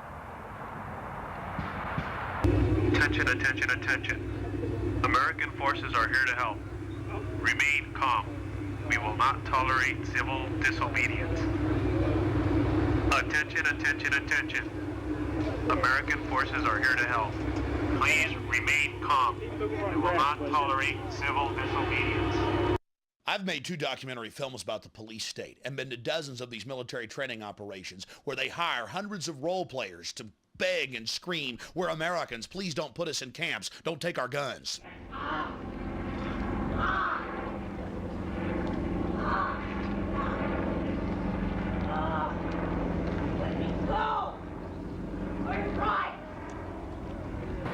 Attention, attention, attention. Due to the large number of people arriving, we'll experience a short delay. Please remain calm and cooperate so that we can process you into the camp faster. Hey, hou ook de dak in de gaten. Wat? Dak? Niet die op dak, niet die op dak. Nee, maakt niet uit. As a hostile act. The technologies are what makes you nauseous.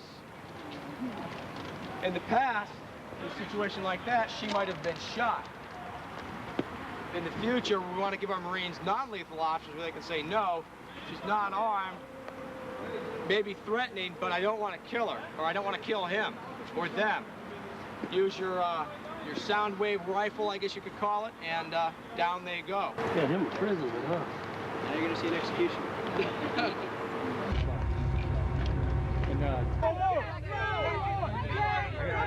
Come on, you got it.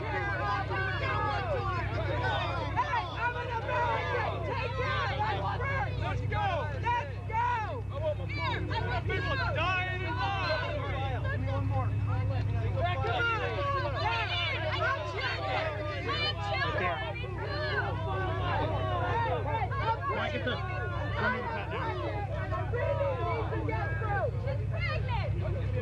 Send your IDs ready up for the scanner. I got 5 kids. I need pampers and diapers and milk. Okay, these guys have plastic handcuffs available. Well, I think terrorism is being practiced on the residents of the city of Oakland because many of the retired teachers, retired military people have informed me that they understand what's going on, and it's not anything that relates to humanitarian training whatsoever. This is a psychological, as we in the research community say, this is a psyops. They're preparing people for what is coming, not what is being presented today. So you're saying they're preparing people to accept it with incrementalism? That is correct, like the old frog example. You know, you put the frog in the water and you just gradually continue to raise the heat on the water until the frog is cooked. And that's the way it works.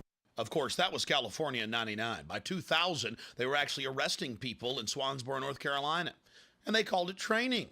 Patrolling, taking over the city council, taking over the public buildings, running checkpoints, searching people's cars, taking them to jail, confiscating firearms, and it was in the newspaper. Oh, wow, the Marines are out on the road just helping us because the government said it wasn't a question of if, but when the next terrorist attack was coming in.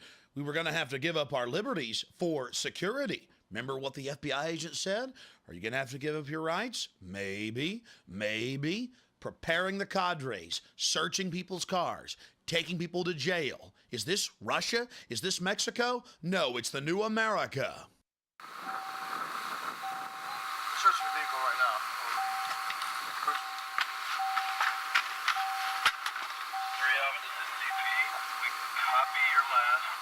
the vehicle, have 2 males detained.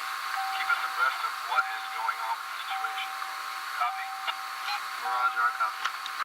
Well, I'm glad the Marines are learning how to do their police work, and, well, here's 2 of the troublemakers now that they've apprehended.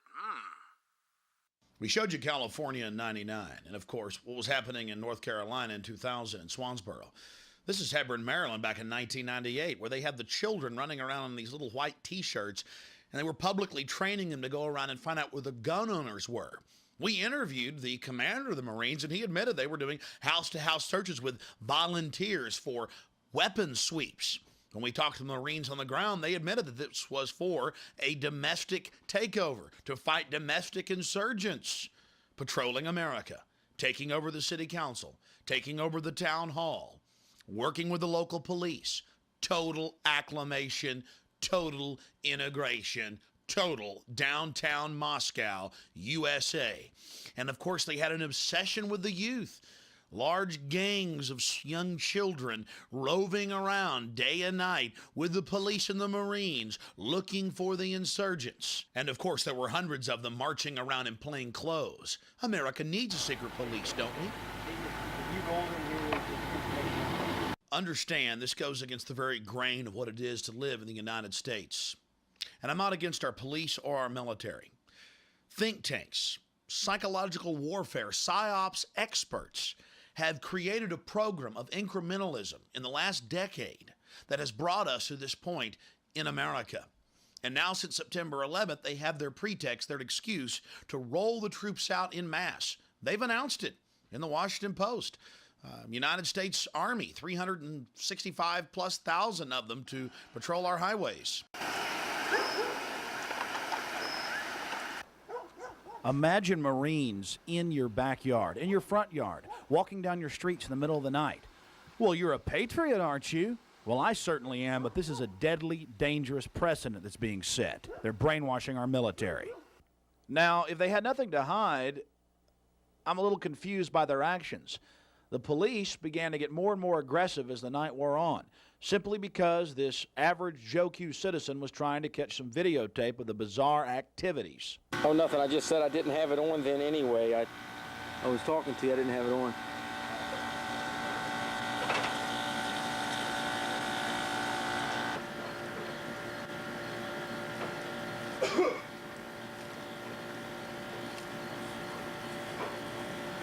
How you doing? Good evening.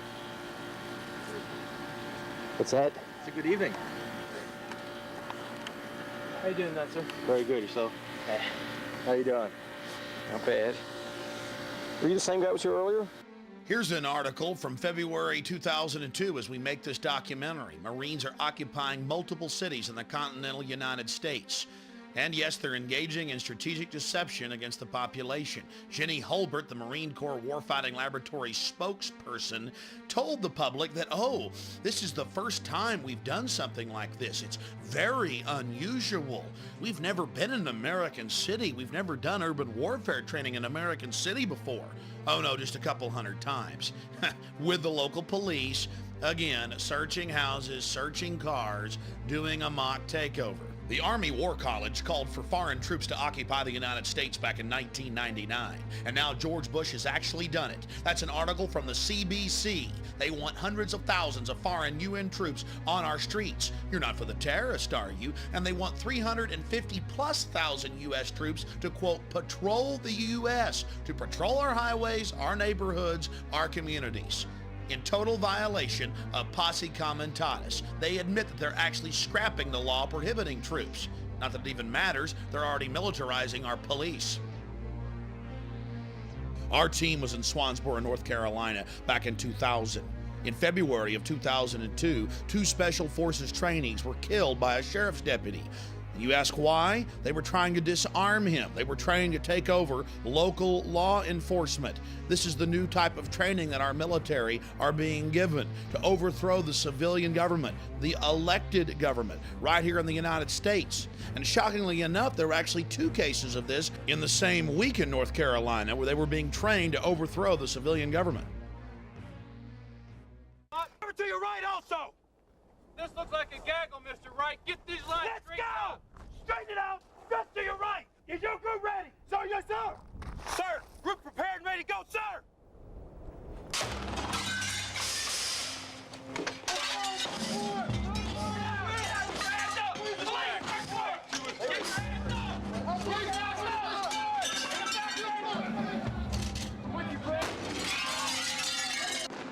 Every day in America, militarized SWAT teams kill innocent people, and they're rarely held accountable. More often, they kill their own officers, and still they're not held accountable. What's happening in America? How did they become so militarized? We interviewed a former Marine Corps officer who in 1989, while he was in the Marine Corps, was serving search warrants on American citizens' homes and businesses. Just start at the beginning for us. A little bit about your past, how you first got involved in the military, and some of the things you did, and then later in life, some of the questions that you started raising to yourself after you've been a police officer. Okay. I started out, I joined the Marines, tested real high in the ASVAB, which is the Armed Forces Vocational Aptitude Battery. Did real well in that, and was a MP 5800 military police. From that, I was sent over to various duty stations. I still had an interest in civilian law enforcement, so I was able to take part in joint military police and civilian police exercises. We've seen the urban warfare training all across the country, the black helicopters, the special forces in cities, and it seems like it's been ratcheted up in the last 5 years from just basic training to actual live fire in city streets. What type of relationship did you have with law enforcement when you were in the Marine Corps? Very cohesive. A lot of interaction. 1988 and 1989, like I told prior, I helped assist in 3 search warrants. A lot of entry team operations, giving civilian law enforcement advice and critiquing how they're doing that, to raid such as crack houses or supposed terrorist organizations, as far as multiple entry points of a home, whether it be through the roof, the windows, and front door, or a combination of all at the same time. So you were actively, as a member of the United States Marine Corps active duty, out with civilian law enforcement serving search warrants to homes? That's correct. All right. There weren't missions, they were called exercises, but it was actual with real, what we call combatants, real live. It was the real deal, helping execute search warrants. Late 80s, I've actually been on point with an MP5, and I was not in a police uniform. I had a police flak vest on and a police jacket and black BDUs. And these were obviously drug dealers? One, maybe. What were the other raids concerning? Pawn shop owners. One was a pawn shop owner, and the other was for joint working with ATF. As a member of the Marine Corps, David, you're telling us you raided a civilian business with the BATF going after guns? It was the business owner's home.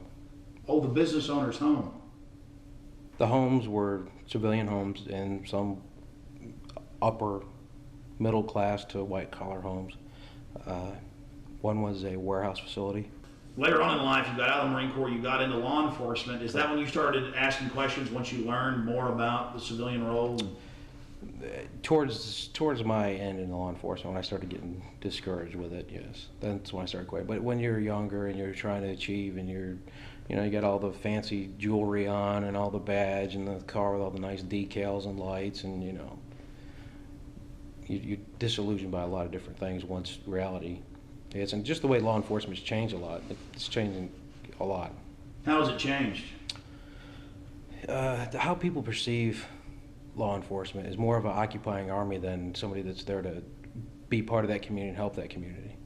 Like I said before in the prior interview, that before people knew the law enforcement officer that patrolled their neighborhood or could go down to the city police department and ask for help, where now it's more of a you're making trouble for yourself by going to report a crime, or just the perception that people have of law enforcement. Now, don't get me wrong, there's some great cops out there, some of the best, and they're still there doing the job, and there's new one comes up there doing the job, but for the most part, it's treated like a occupying army. You're seeing a lot more of the the training of putting distance between yourself and the people you're trying to protect. The new rules of engagement. An us against them mentality. Peace officers are defenders of the people. You bring them a hot cup of coffee, a slice of pie. They help you get the cat out of the tree. That was the old days, before they became the military and then merged with the military. That's before they started patrolling our streets and running our country. That's before the Second Amendment was under attack and, frankly, almost gone. That was before the government started shipping in the heroin and the cocaine to create the societal crises. That was before black helicopter raids in late 2001 on St. Louis. Don't believe us? Call somebody who lives in St. Louis. Of course, then there's the Department of the Army document they gave us back in '99 on the side of the highway at a military checkpoint, where they say, give us a call, local police departments. We'll serve search warrants on your citizens' homes. We'll shoot them. Our response area is in 77 counties. We're responsible for 77 counties here in Texas. Oh, really? So if a local PD needs support, they'll call us. You're saying there's some people here that we're not allowed to film. Right. There's some people here that we would ask that, well, hang on for a second. Why would you want that on camera? Well, because we want to expose the secret police. We want to expose how you're working with the military, how you're running checkpoints on I-35 in Central Texas. And it's going on in Iowa, it's going on in Tennessee, the gun confiscations, the SWAT team raids, the fake attacks like this one. On Saturday, May 12th, at approximately 8:50, an explosive device went off in the Bell County Annex in the 500 block of East 2nd Street in Belton. The Belton Police Department responded to that, as well as the Belton Fire Department and the Belton EMS. The Belton Police Department is currently investigating the cause of the explosion. The explosion took place on the east end of the building, causing several casualties and injuries. The police department has secured the scene and requested assistance from the Fort Hood Delta team in a psychological warfare program against the people of Central Texas. The whole attack was fake, but they told the public it was real. Again, all part of merging the military and the police. That's my truck right there. That's good. Go back over there, get clearance to go back through. Were you at this scene in Temple? No, Mike was. I was. Mike was. Yeah. So he put me on the internet. No, I didn't. Who put me on the internet? Well, we put it on. You have a problem with that? Yes, I do. Well, it's not me because I don't have anything. We to put do it with on TV, and then yeah, it's been on TV. Okay, because there were pictures on the internet, and somebody put them on there without my permission. But you got to contact whoever did it. Yeah, but that's news. But you're public. You're public. Yeah, it's news gathering. Yeah, once you're in public. Once you're in public, I could turn the camera on right now and say, hey, I'm gonna put you on TV.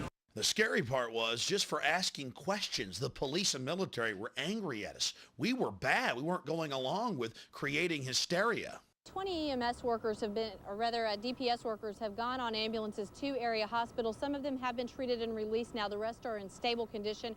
EMS tells us another 5 drove themselves to area hospitals, and then they checked out. About 161 people here on the scene. In 2000 alone in Austin, Texas, there were 8 separate fake bio attacks. They even had a fake nuclear spill and shut down I-35 and called out the National Guard. A couple weeks later, they quietly announced, oh, it was just a drill. But you should have seen the psychosomatic response of the people. Suddenly, hospitals would be jam-packed. The population was buying it.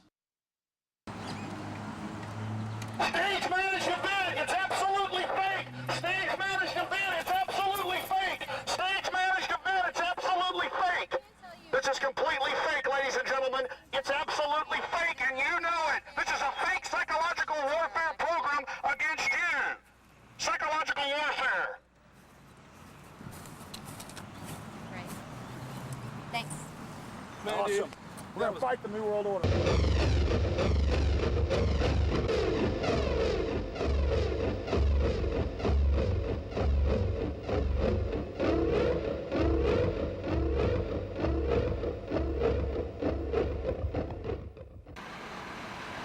Hello, Waffen SS. Get it on. I got it. Get the searchlights. Yeah, roll, my friend.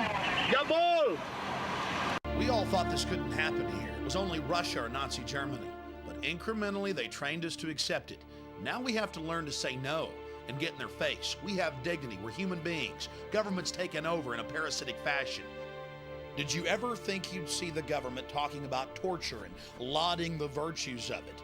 Well, now it's actually happening in hundreds of publications, and if you're not for torture, you're with Al-Qaeda. Why, even phony liberals like Alan Dershowitz have been publicly peddling it, telling us it's time for us to reassess our laws and accept torture. But for the terrorist, of course. But the evidence shows that we are now the terrorist. They talk about using cattle prods and rubber hoses on people. And who's going to do the torturing? FEMA, the Ministry of Love. And that's the Federal Emergency Management Administration. All those years we warned people about FEMA. You could read the federal documents, roundup plans, concentration camps. People laughed at us. Then came Seattle. They put 500 of the peaceful demonstrators in a FEMA camp, the Sandpoint FEMA camp. We woke up one morning in Austin, Texas, and found a concentration camp in our own backyard. How did they fix it up? Travis County came out here and with some inmates, and they cleaned it all up, swept it, pulled weeds, and then they got inside and reinforced the doors and stuff with bars and stuff. Did you hear about the chains in the floor with the bolts? No, I sure haven't. They announced it on the news. They threw it in our face. The U.S. Army, FEMA, out of an old 747 hangar, bolts and chains in the floor, troops marching around, armored vehicles, porta potties, stacks of cots. Long before the September 11th attack, they were going to take good care of us. But of course, after the attack, even the Washington Times reported George Bush enacted 500 dormant legal clauses, provisions allowing censorship and martial law, force roundups. Then they have the model state's health law, where they're allowed to put us in sports stadiums or aircraft hangars and, quote, shoot old women if ordered to do so. The Model State Emergency Health Powers Act. Most of the 50 states are now passing it as we make this film. And it is a Adolf Hitler wish list. They talk about how to deal with the millions of dead bodies, how they're going to round us up, how to herd us into compact cities, how to use slave labor at the different federal camps, and how they've already been doing it since 1989 at 12 different Army bases. They just got done classifying that, by the way. You can go to the Army's website and read about it. You see, a lot of things have been going on in the country you didn't hear about. They were busy building FEMA camps and getting you ready to go into them. Then they've got bills like H.R. 2977, where they talk about different mind control systems they have, different ultra-low frequency mind control devices that can make you become sick or even kill you or make you do what's required of you.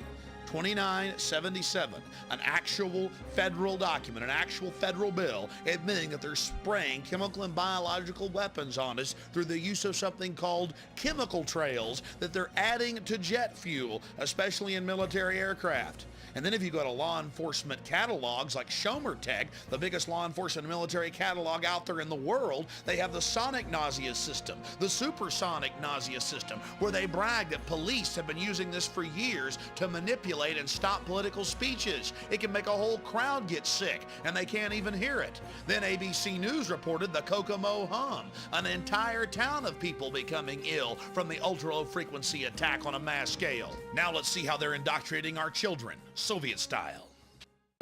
You can give information without having to give your name. You guys have all the information that I need. You guys can get paid for good tips, anywhere from up to $200. You'll sign this card, you'll get one of these membership cards.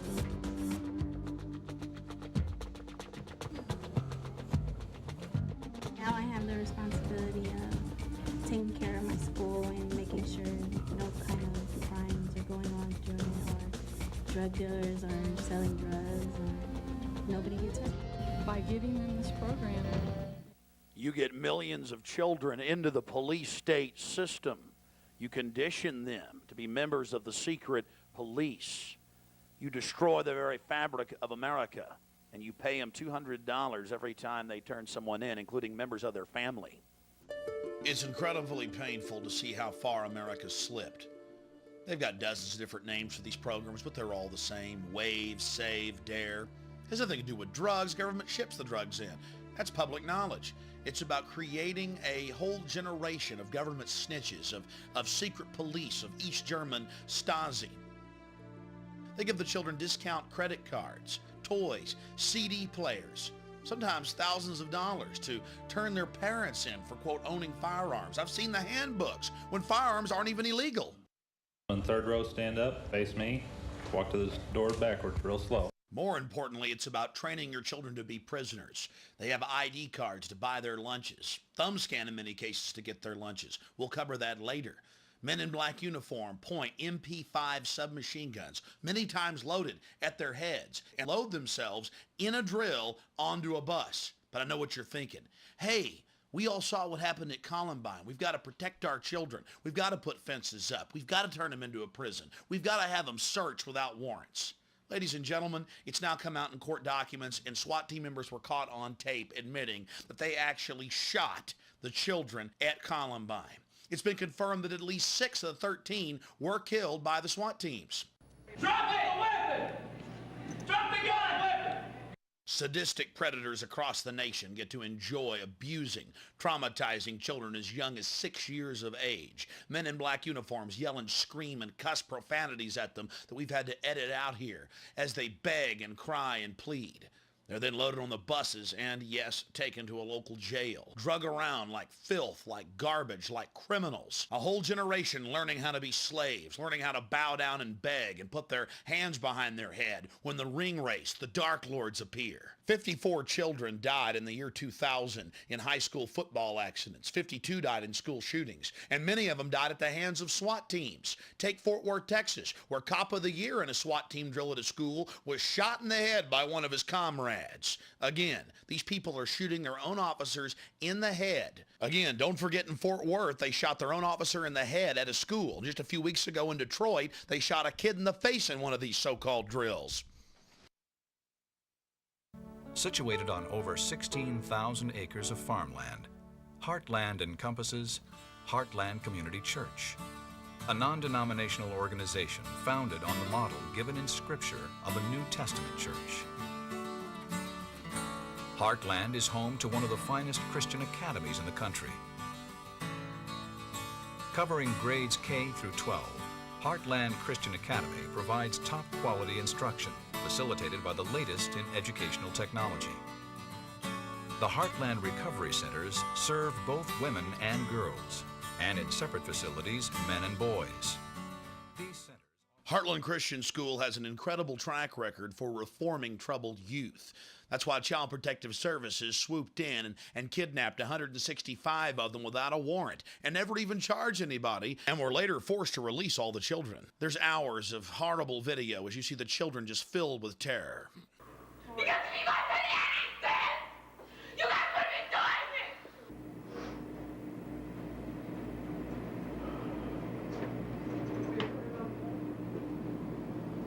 it! I said, we're going to get away from this camera. We'll do something. You have a clue who all we got? We're going to get a list of Just get the child's name. Okay. Everybody? Everybody that we load up. Okay. Yeah. We'll single file them out there, and we'll just everybody that comes out. That's taking child abuse! Get off her! That's child abuse! No, it's child abuse! You say that whenever they touch us, it's child abuse. That is child abuse! Get him off of her now! That's child abuse! Hey, Mr. Lightyear! Never made a delivery to your home before. I'm taking some personal days off, Ed. Usually I gotta track you down in some toxic vortex, a cosmic battlefield. Retinal scan okay? Ouch! What's that for? DNA sample, new policy. A lot of evil hologramic activity going on lately. If we were to show you all the evidence in children's cartoons and media of face scanning, thumb scanning, national ID cards, and overall police state, this film would be 10 hours long. Let's just look at the facts. DC has already now implemented a card that is held with the CIA and the National Security Agency for all children. Face scans, thumbprints, you name it. And if they want their school lunches, they have to thumb scan to get it. No thumb scan, no food. Training them for the cashless society and getting them into the database. Think about it. Thumb scanning in government schools to get food. But it's not just children that are being conditioned. Adults all across the land are thumb scanning to bank. not just bank, to get their lunch too at Kroger and H-E-B food stores from Texas to New York. And now the feds have passed a law that all new cell phones starting on October 1st, 2001 have to have a satellite tracking grid so they know exactly where you're at for your safety, whatever happened to the Fourth Amendment. Then there's OnStar. The federal government is in talks with the states to force everyone to have an OnStar type tracking system in their car for tracking as well as taxation purposes. Private companies are racing ahead to implement this Big Brother system. $450 fines from rental car companies for going 1 mile over the speed limit. And that's if you pass the thumb scan to get your rental car. We saw all this coming back in '97, and I got arrested protesting it. The media is talking about thumb scanning to travel. You're working with the foreign banks and the military-industrial complex. This is all their idea. Read the Military War College from 1968. They planned this. And just because you lay around doesn't mean it's not true. Look at all this. Alex Jones is now in an Austin jail, and he'll face a disorderly conduct charge, which mysteriously disappeared off the books. They didn't want to create a court case where I could challenge them for violating my God-given rights. Now here's Dan Rather talking about what they have planned for you and your family in the new police state America. Non-violent offenders who don't even have to be behind bars. They could be closely tracked by a global positioning satellite that can spot them down to a few feet.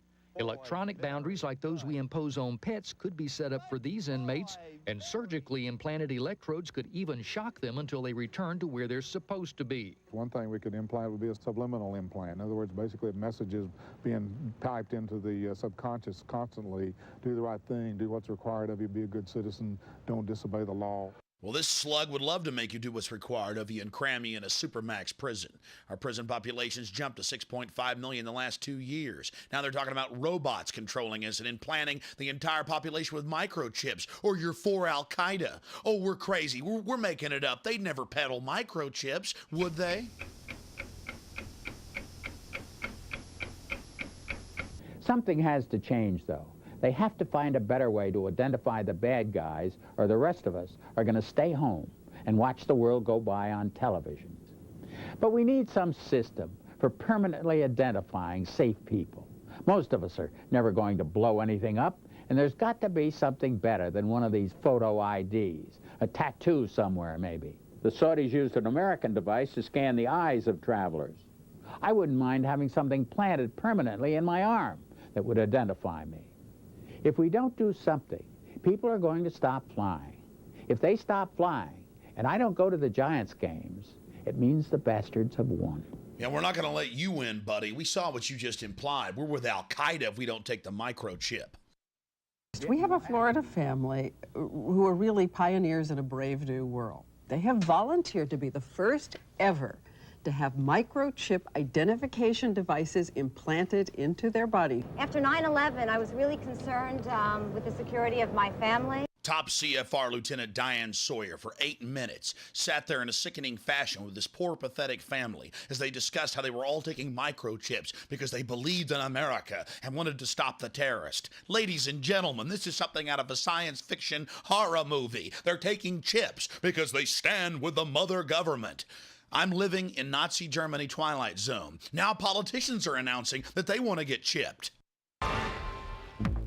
Strategic defense. Optical identification. Voice verification. Jason Taylor, defensive end, Miami Dolphins. Clearance granted. You're a star.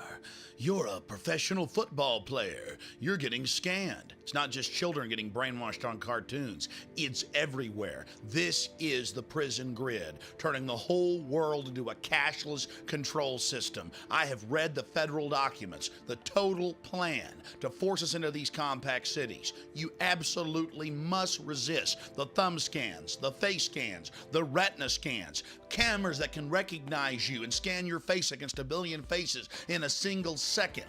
Everything, no food, no water, no houses, no jobs, no nothing without it. They're actually announcing it. They're going to put it in place, and you are the terrorist. You've already heard them say it. Gun owners, Christians, conservatives, libertarians, liberals, anybody that doesn't go along with global New World Order tyranny will be watched, will be controlled, will be tracked.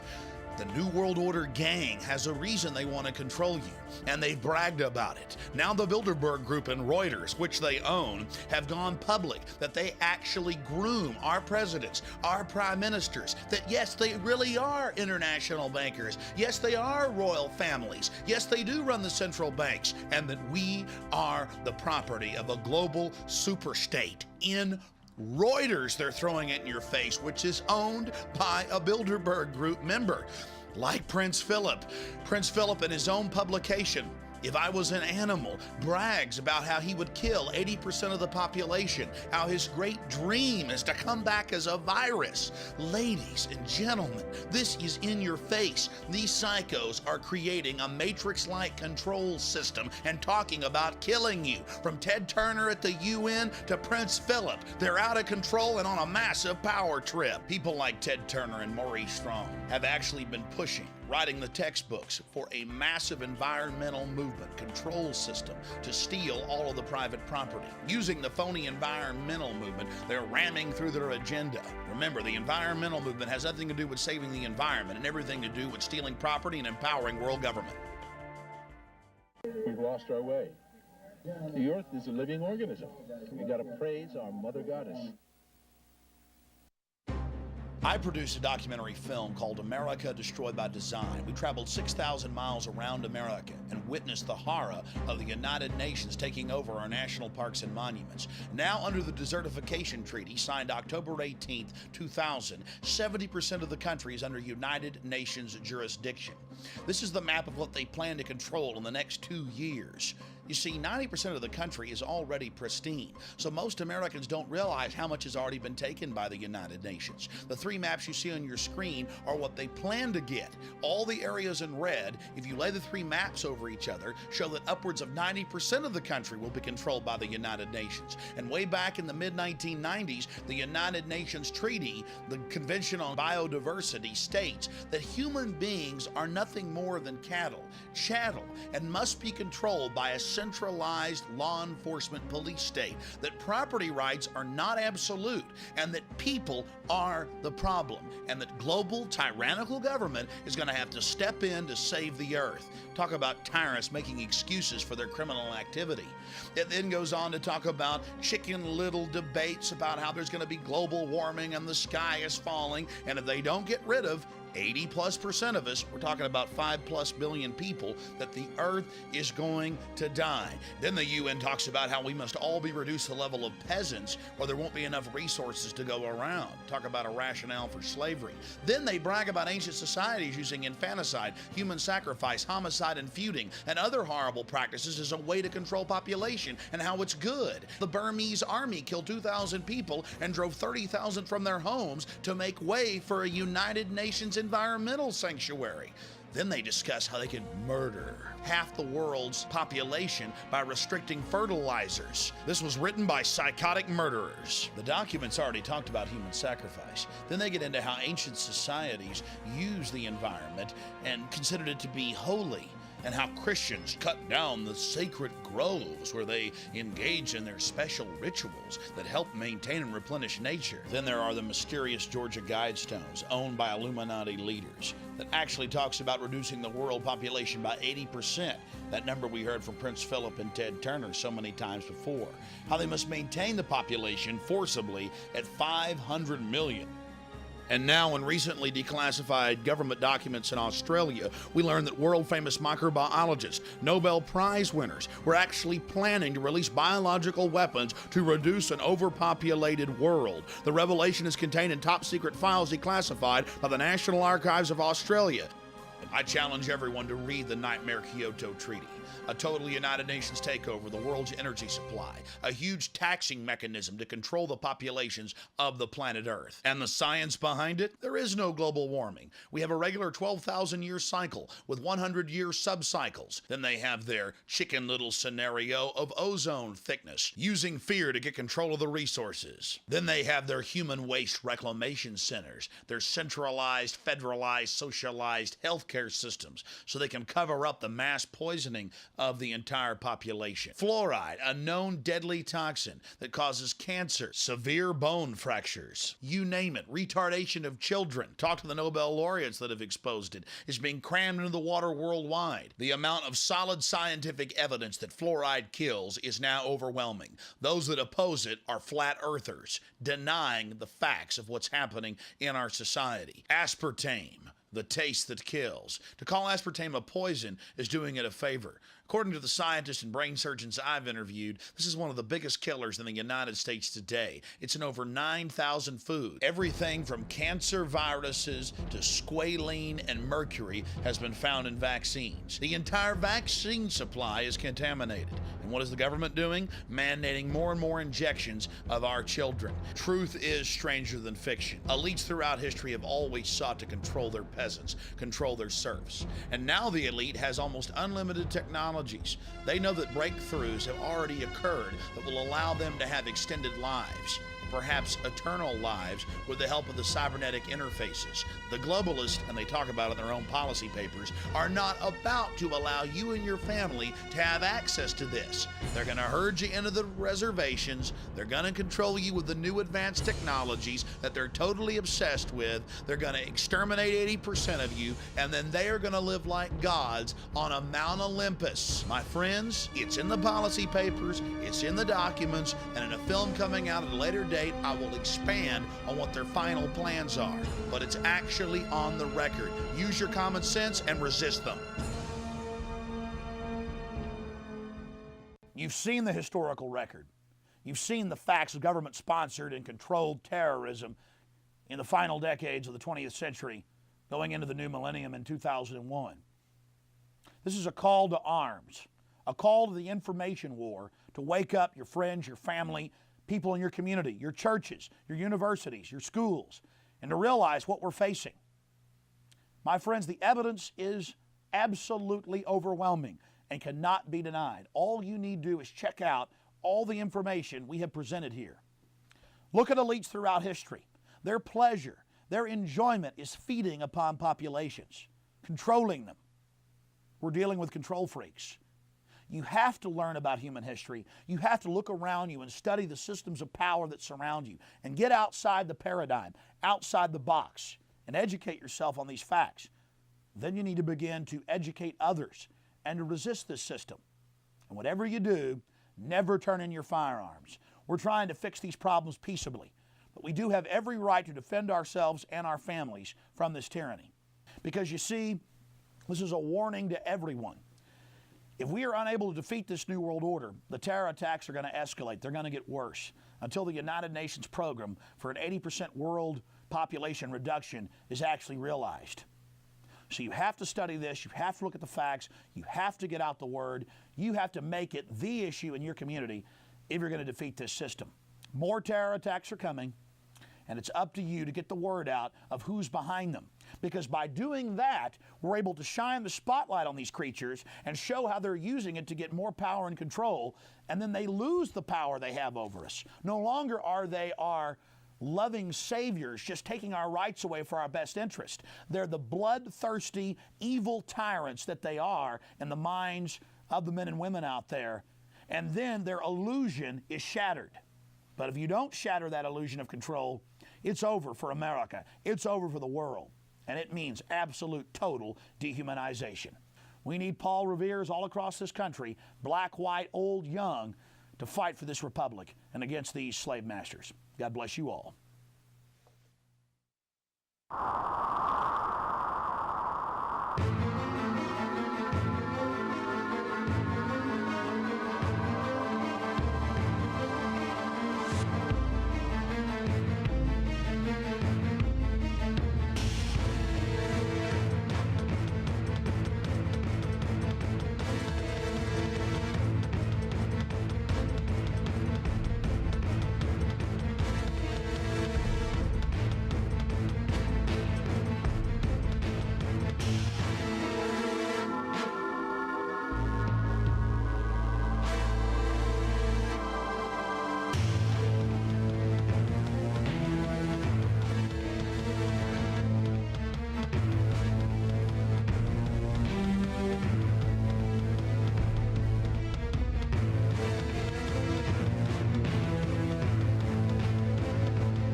Police State 2000, the military and police training for gun confiscation, and the takeover of our constitutional republic.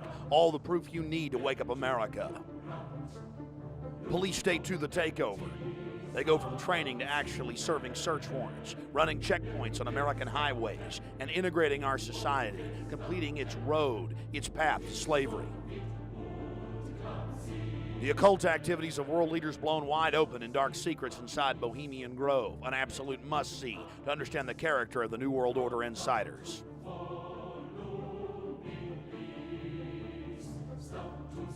America destroyed by design, the UN takeover of our national parks, United Nations brainwashing our best and brightest school children, the national ID card, and much more exposed. The government's running a $61 trillion surplus and telling you that they're broke. They need more taxes. It's a complete fraud. Blow the lid wide open.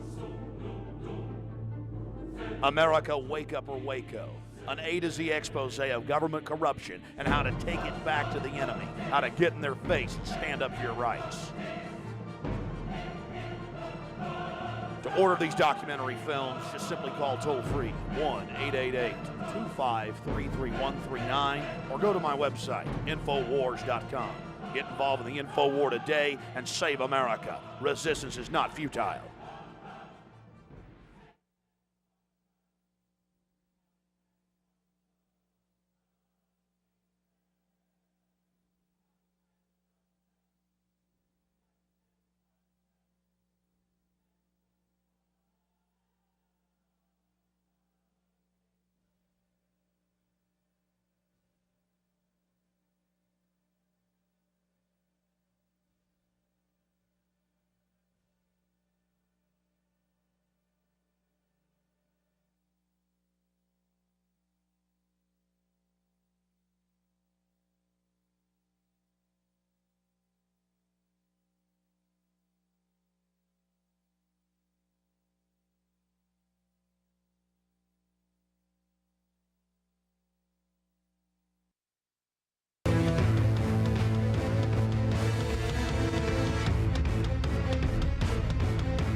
In any crime, we look at who has a motive.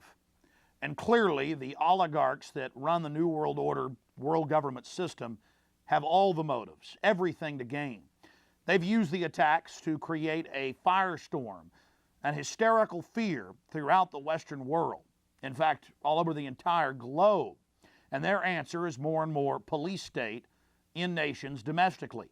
The excuse governments need to crack down on their populations and their freedoms. And we're going to look at some more of the evidence of that. It's voluminous, to say the least, but we're going to cover some of it. If we tried to cover it all, this film would be several hundred hours long, literally. We'll also look at some of the other motives they had. It's not just about a domestic crackdown. It's about being able to militarily attack any nation that doesn't go along with the globalists, as well as the oil supply, the Central Asian oil supply. Afghanistan was the only nation holding out to allow a pipeline to go through their nation and down to the Arabian Sea. You see, the second biggest oil reserves in the world are in Afghanistan. But not just oil and not just pipelines. Don't forget that over half of world poppy production, that is opium production, that is the derivative of heroin, or that you get heroin from, is produced in Afghanistan. So we have oil, we have poppies that produce heroin. It's also a key smuggling route, and it's a pretext, an excuse to invade any nation that gets in between the New World Order gang and their global government. But right now, let's just look at some more of the domestic reasons here in the United States that the New World Order gang would be behind this. Then we'll talk about some of the other smoking gun evidence and those that are going public, pointing the finger at the New World Order gang. Top CIA official warns next terror attack unavoidable, creating fear. And we see these stories every day. Deputy CIA Director James Pavitt told a packed house of academics at a conference in April that Americans have too many liberties and that they can't protect us because we have these liberties, and that we would just give up our liberties, they could then give us security.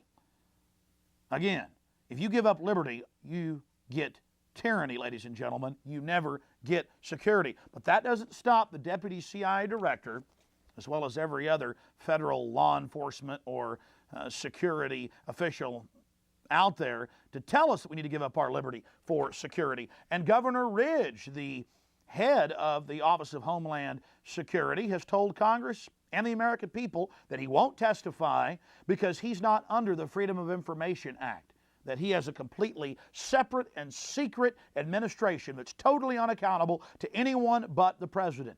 Sounds like the SS of Nazi Germany. And he's telling us that he needs more authority if he's going to be able to protect us. Again, give me all your liberties, give me total power, or those bad terrorists are going to get you. Who's holding a gun to the American people's head? And then he tells us, hey, my power is going to be permanent. I need more power forever, because it's not a 10-year war or a 20-year war. It's a 100-year war. And now they're saying a war that will last indefinitely, maybe generation after generation after generation. Here it is out of the Washington Post.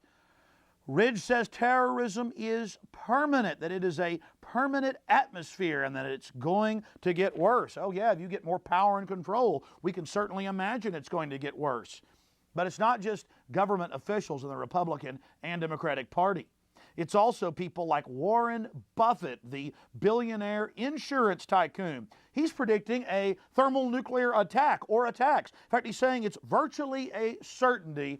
And again, this is from the Associated Press, it's because we have too many liberties. We're just going to have more nuclear attacks and or further attacks, nuclear attacks. We're going to have nuclear attacks, and they're going to have to take all of our liberties away to keep us safe. But don't worry, there's a few precautions that we can carry out here.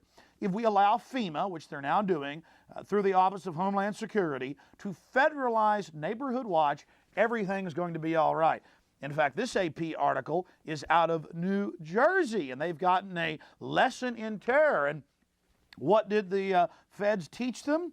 Well, they told them on a recent evening, about 24 residents gathered on recliners to learn to watch women with baby strollers or kindly-looking priest.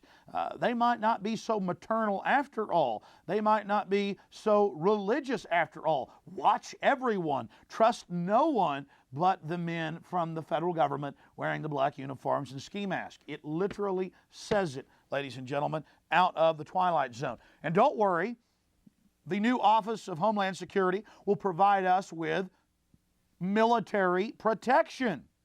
New command will protect the United States. We already covered that earlier in the film. 350,000+ U.S. troops to patrol the United States. And it's not just U.S. troops that are going to be patrolling the U.S. No, Mexican defense minister to discuss possible joint North American military force.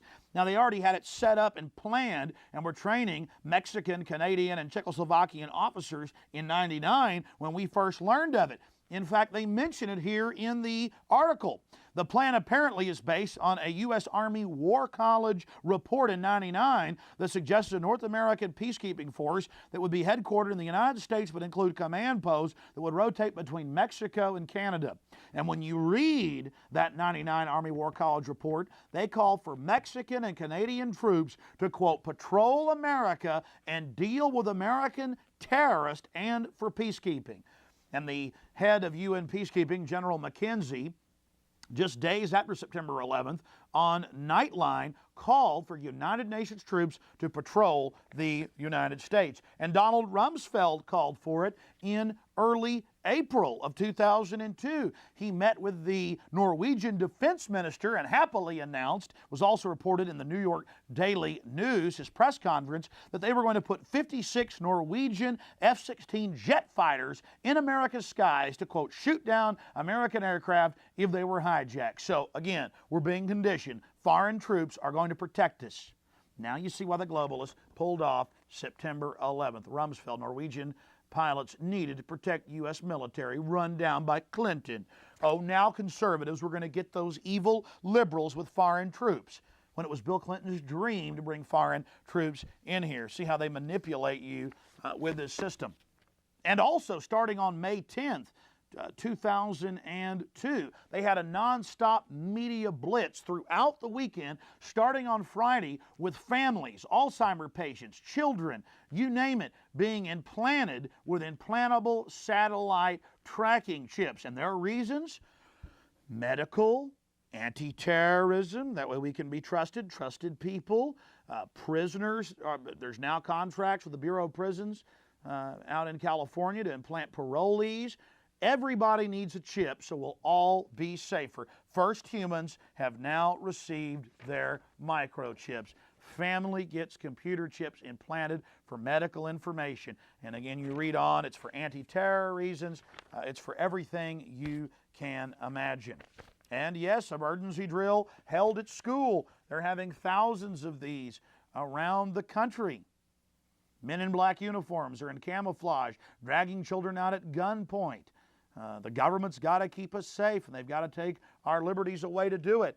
And more reports coming out about how torture's good and how the U.S. Army has 30 ways to get al-Qaeda prisoners to talk. Maybe.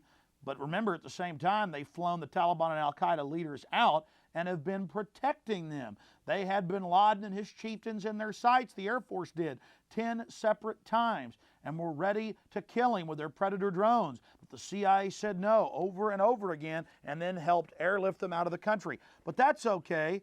The Army can get trained on how to torture prisoners. Again, the same reports over and over again. And don't forget that the government planned all of this back in 1962 to hijack its own aircraft, to remote control them into buildings, to bomb Washington, D.C., to attack the Marines at Guantanamo Bay. The U.S. government was going to attack itself to blame it on enemies as a, quote, pretext for an invasion. The Northwoods document, the same system over and over and over again. Problem, reaction, solution. And they were getting the feds prepared for this back in 1999. Don't forget that in 93, the feds cooked the bomb and trained the drivers at the first World Trade Center attack and let that take place. Here's the 1999 FEMA training manual for police and EMS and firefighters, and there you have the World Trade Center complex in the crosshairs. Again, talk about throwing it in your face. They do it over and over again.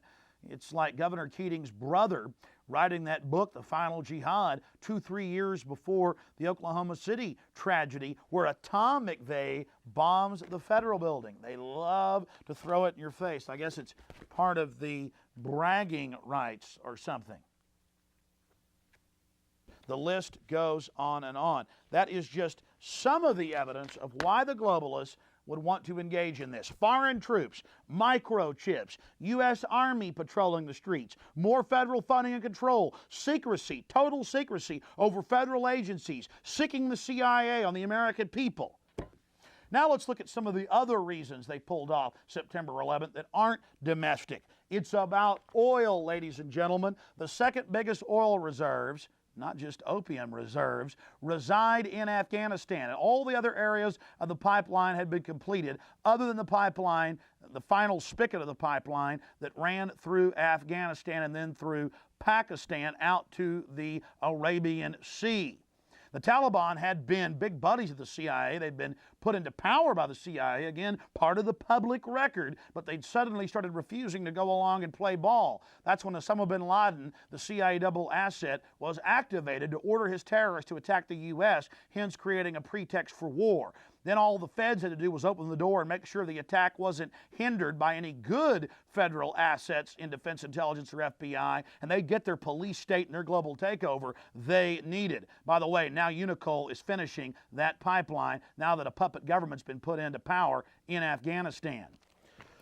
In fact, here is the congressional testimony by the Vice President of International Relations at Unicol, the big Dick Cheney oil company, in February 12, 98, when the Taliban first turned on them, saying, hey, we got to get this pipeline through. You've got to pressure the Afghan government. This is the congressional testimony, the congressional record with Unicol saying they had a problem back in 1998.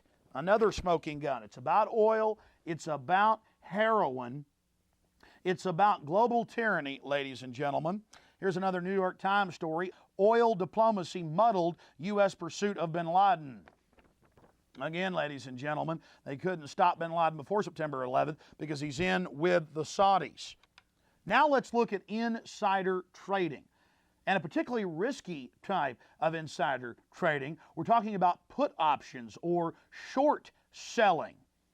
Now, in the days after September 11th, firms pointed out that record put options had been placed on the airline industry, but not on the airline industry as a whole. Oh no, it was even more suspicious. Record, 3 times any previously recorded put options, not just on the airline industry, but specifically on United and American.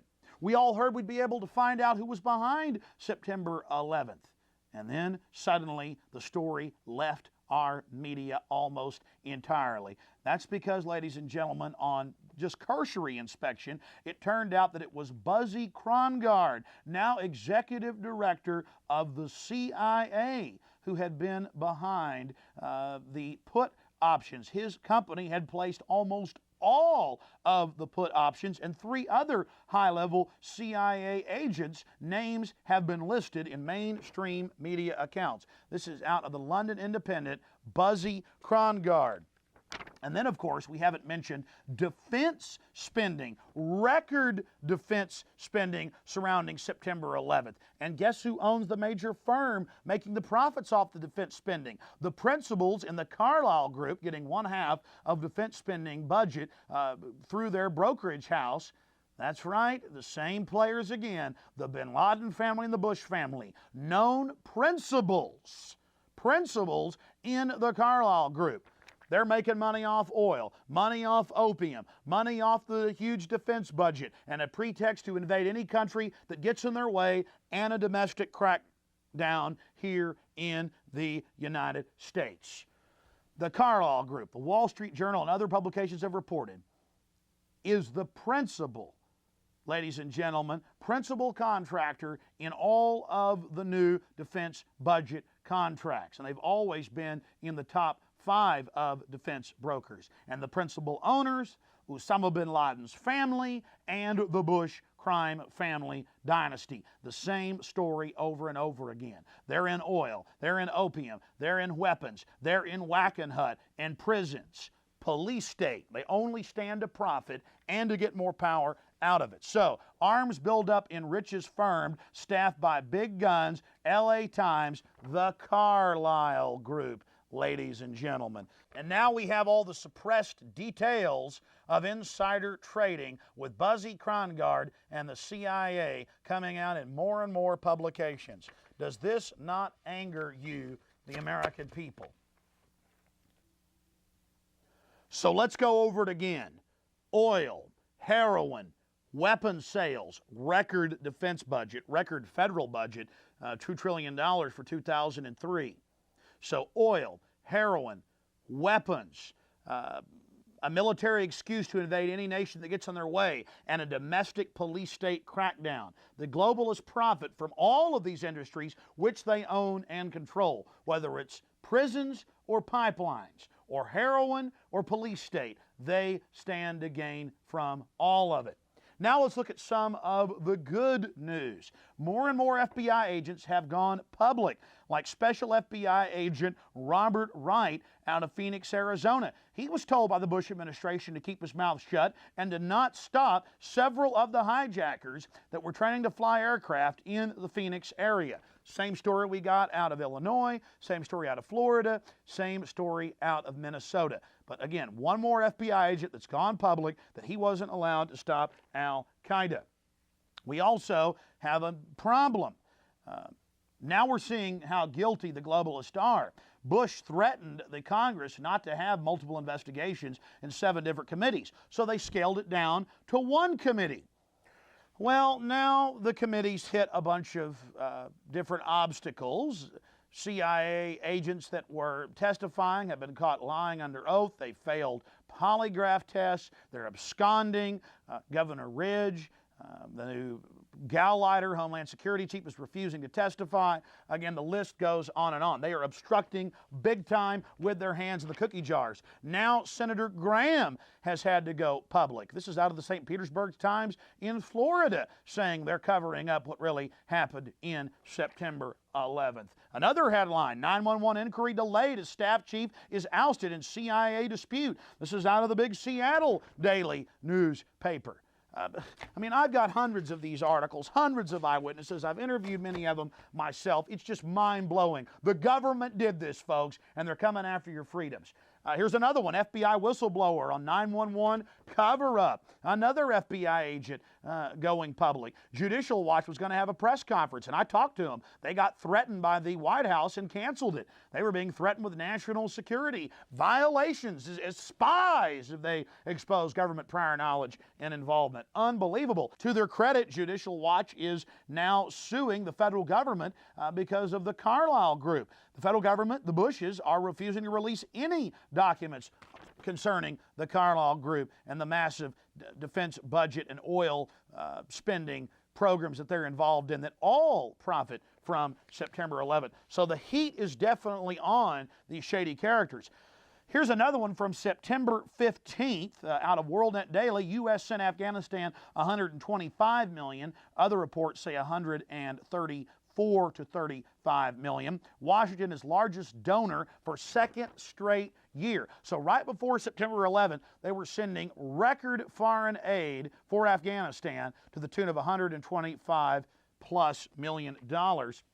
And talk about prior knowledge, preparing the war. Another article, this out of the Times of India. This story came out June 26th, months before September 11th. India and anti-Taliban military plan. U.S. troops, special forces, confirmed to be massing in Tajikistan and Uzbekistan for an invasion of Afghanistan.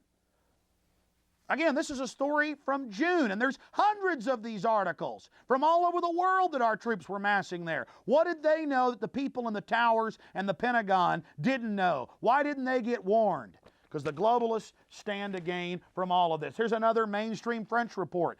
French news agency, most highly respected. Bin Laden treated for kidney disorder in Dubai.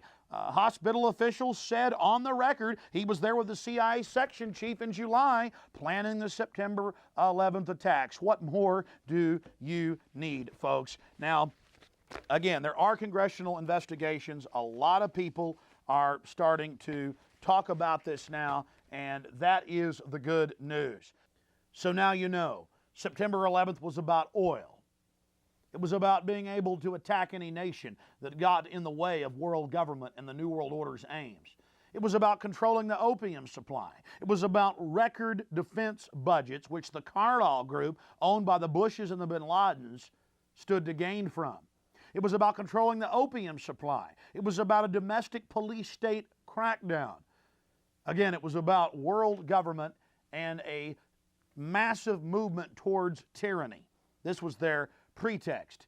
But it's not just FBI agents and senators that are going public about the cover-up. One of the most vocal critics of this administration, this would-be dictatorship, is Congresswoman Cynthia McKinney. She simply called for an investigation and said, is the Bush administration profiting from September 11th, which they clearly are in dozens of different ways. For this, she was attacked viciously in the news. And all she requested was an investigation of government prior knowledge and involvement. We saw the headlines. Politician, Bush knew in advance of 9/11.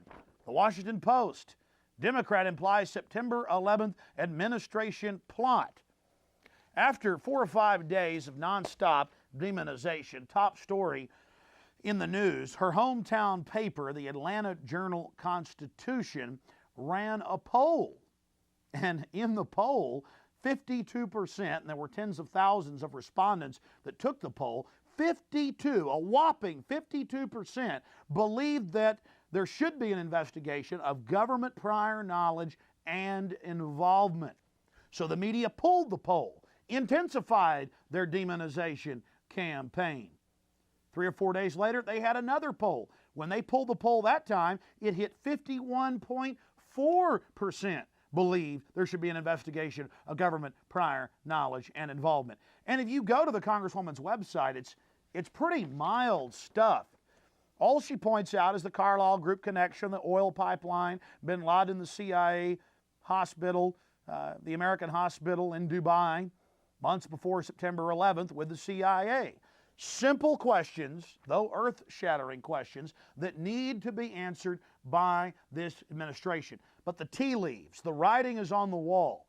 The globalists know that more and more people are waking up to their control freak paradigm.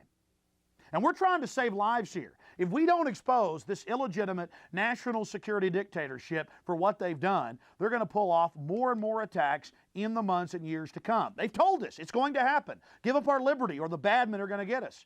They have a gun to our head, and there's nothing these control freaks won't do. They will lower themselves to any level if it gives them total power and control and access to the life extension technologies they've been suppressing.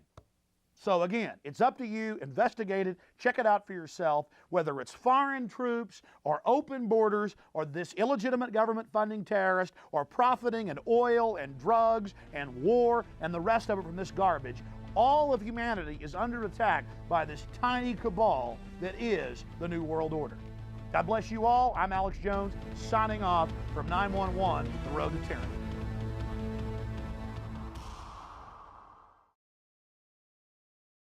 Visit Infowars.com and PrisonPlanet.com. When you're on the site, you can also tune in 24 hours a day to my daily radio broadcast. There's also a free iPhone app to listen to the syndicated radio show when and where you want.